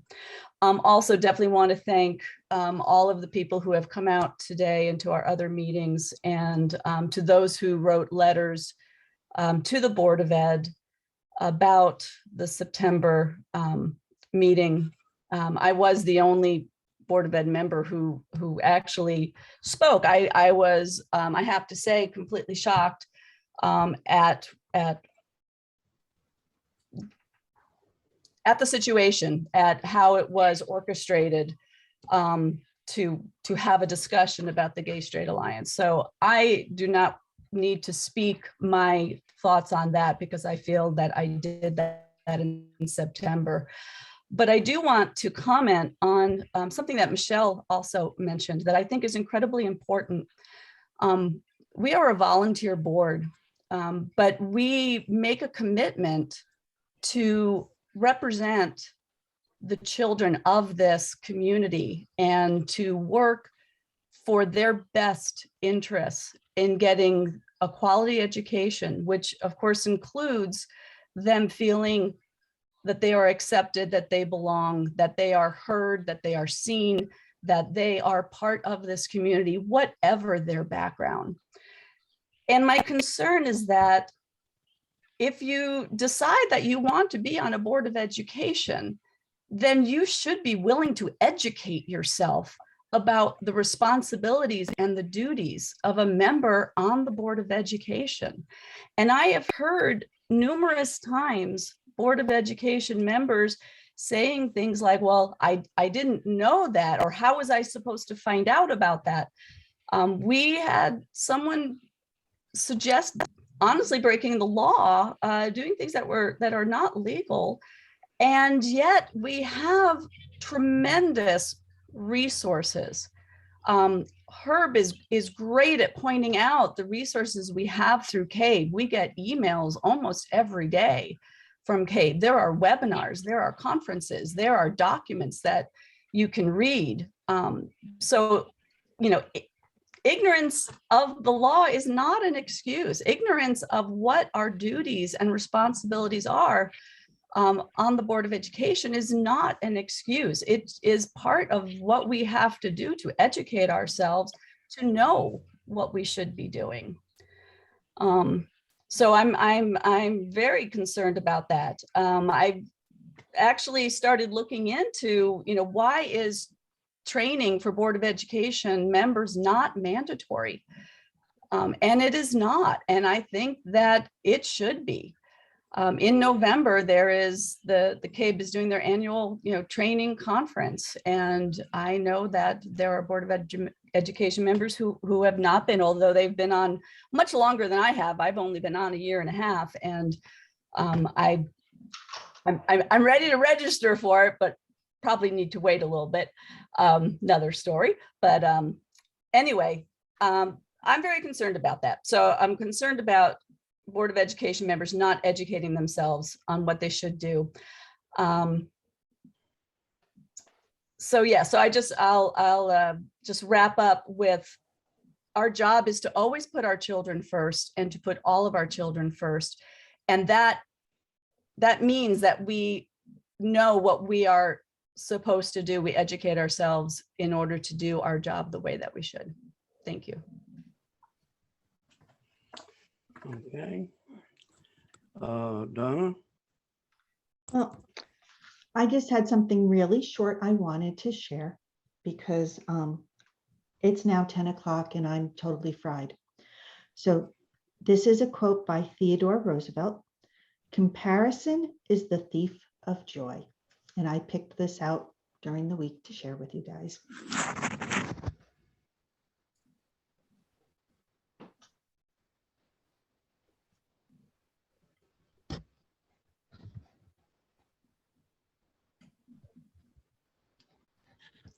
You all set, Donna? That was it. Okay. Okay, Elena? Well, I want to sincerely, from my whole heart, thank Michelle Cunningham, and then Grosjean and Tracy and Laura for respectfully addressing their disagreement with my position. I'm truly grateful to you. So we can do it. We can do it in this nice way. Because I have to say that since the last meeting, me personally, I was harassed on a high level, lied about, high level. I was threatened personally and publicly. I was bullied on all possible ways, including by board members. I was screamed at and name called, including by board members. So my point is, if we disagree, is it all what we can allow ourselves to do? If we disagree, okay, I am thinking differently from you.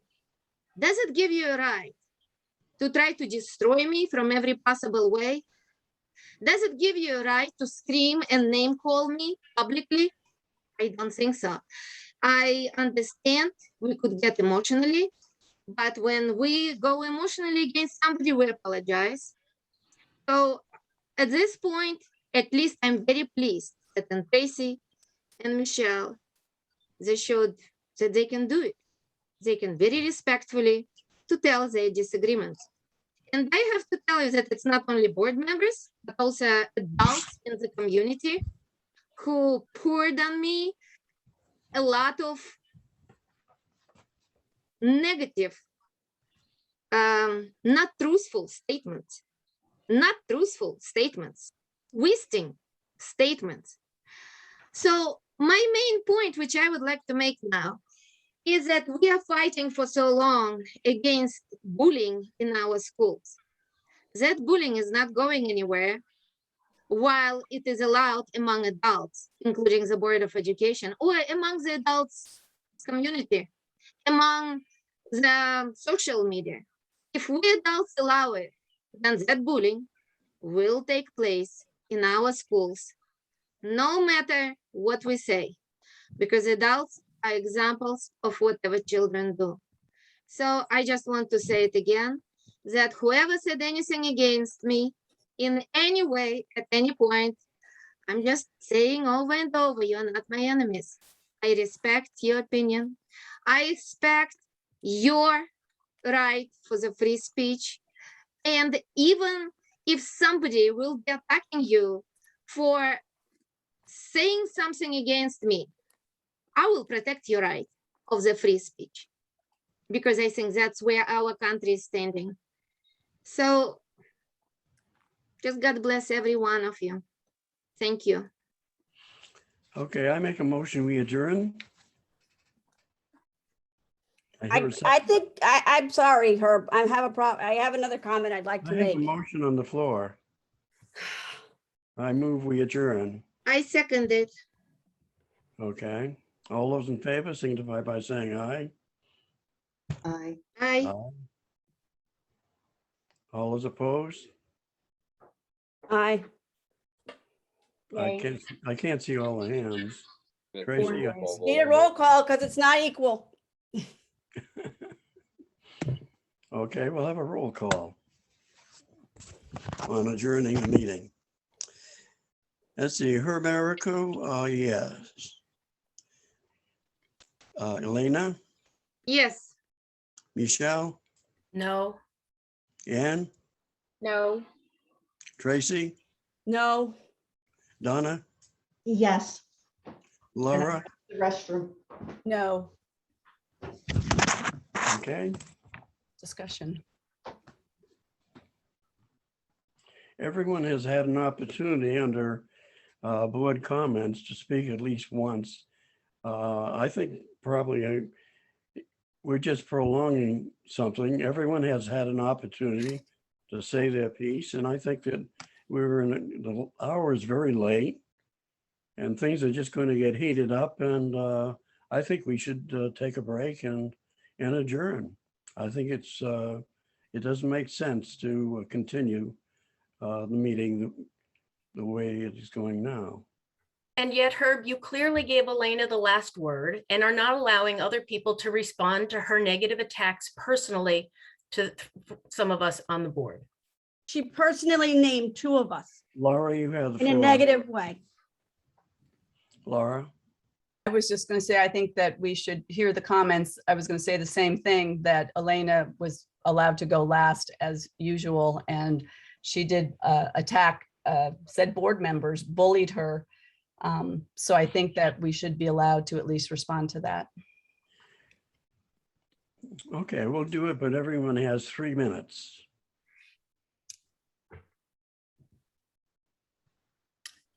Tracy, you want to roll the dice? If you want to go first, you want me to go first? I'm just confused because in the minutes of the meetings that have been, we have seen, I did not attack you. I didn't say any, I respectfully, I didn't say anything at the last meeting about this issue. And we did not have board comments during the meeting that was a special meeting. So I'm not really sure what you're talking about me saying anything negative you in a public meeting. And I do think that it is unfair, the order of how the comments are made, because Elena gets the last word every single meeting, and that's not fair. Because she did not even address I'm sorry. That's all I'm going to say. I can explain. Everyone. It's Michelle's turn next. This meeting is being taped. So I did not say anything bad, Herb. Well, I just commented and I've under my 3 minutes. Thank you. just be careful what you say, that's all. Well, I think that should be said to other board members as well. That should not be reserved for one individual. You had your chance twice. I'm finished. No, you're not. Who would like to go next? Are we all going to go, or are you just going to allow Tracy and I to speak? I can go through this again. Michelle, go ahead. Okay, except I want to go last this time, Herb. Okay, that's okay with me. Okay, I'll start the list. Tracy, do you want to say anything more? No, I said I was good. Thank you. Okay. Let's see, Donna Cook. Donna has nothing to say. Thank you. Okay. Laura? I wanted Tracy to have a chance to say something, but I didn't understand at all what Elena was saying as far as the being screamed at and name called by board members. I don't know what happens outside of board meetings if she's been harassed, lied, threatened, bullied, destroyed in all possible ways, although that's quite hyperbole there. I can tell by the letters that many people in the community are not happy with her comments, I should say. But the screamed at and name calling by board members, I have not witnessed in a board meeting, so I don't know what that refers to. Okay, Ann? I just voted against adjourning the meeting because I felt that Tracy deserved the right to speak. Otherwise, I'm finished. Okay. Elena? Yes, for clarifying, I meant executive meeting behind the closed doors. It was still public because there were many people present, including the lawyer. And that's what I meant for clarifying. Okay. And Herb is not saying anything. Okay, does anyone else want to continue? Well, Michelle wants to say something. She wanted to be the last. I can't see the. Okay, so sorry, Herb, I didn't realize you couldn't see all of our faces at the same time. So I think that the comment about being bullied is specific to the comment that I made in September with my very bare bit of voice I had left because I had such a bad cold, was that I said there was no room for bigotry in Willington. And I stand by that comment. I did not specifically name call an individual about that. I was talking about a person's actions, a person's words. I'm not attacking any one person as an individual. Everyone has their right to their own opinions, even if they're hurtful and problematic in 1,000 ways. Even if I find them grossly offensive, I believe you have the right to your opinion. However, I do not believe that that opinion should be expressed during a public meeting in which we are serving as public officials. The concern about bullying seems to me entirely hypocritical, because the entire focus of a lot of these clubs, and particularly this one in particular that you seem to have such problems with, is to help work with young people and give them a safe space, especially people who have been bullied, who have been exposed to all kinds of hurtful things in other places. That Willington is in many ways a very caring community.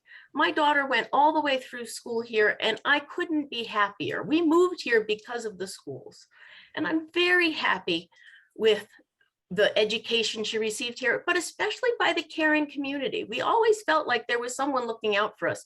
Even when we got to the high school, it felt like the Willington kids looked out for the other Willington kids. And that's what we were looking for when we came here.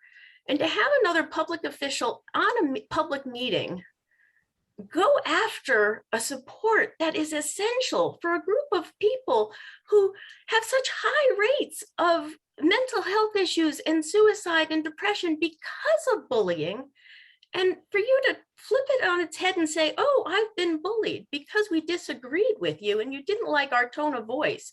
I'm sorry if you didn't like my tone of voice. I don't like your tone of voice either most of the time, but we can have a conversation in public.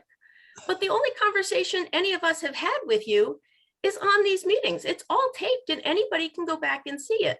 The way you said your comments made it sound as if we are harassing you on Facebook, or that we're stalking your house or picketing in front of your house or bullying you in the supermarket, and none of that has happened. And I just want to go on the record to say that your strong passion for, sticking up for your thoughts is fine, but that's your opinion, that you felt bullied. I would not in any way characterize any of the statements I or my colleagues have made as bullying, as harassing. We've also all been passionate and we've lost our cool to some degree. You lose your cool too, but none of it has been personally attacking in such a way that I think has been unprofessional or hurtful to the focus of this board. And again, anything that is said in executive session cannot be discussed. So that's why we are not going into any conversation about what happened during the meeting on the 24th. And that was very frustrating for everyone who sat for the hour waiting to hear what happened and then, had no opportunity to speak. But in Willington, we stand. You're over your 3 minutes. You're timing me. Okay. I will finish by saying, I think that it's very important that people pay attention to what their public officials do and what they say, because the two things have to go hand in hand. You can't just talk a good game. You've got to walk the walk too. Okay, I'm done. Thank you. I move that we adjourn. I second. It's moved in second that we adjourn. All those in favor signify by saying aye. Aye. Aye. All those opposed? Abstentions? Meeting is adjourned. Right. Aye. Goodbye. Good night, all. Bye.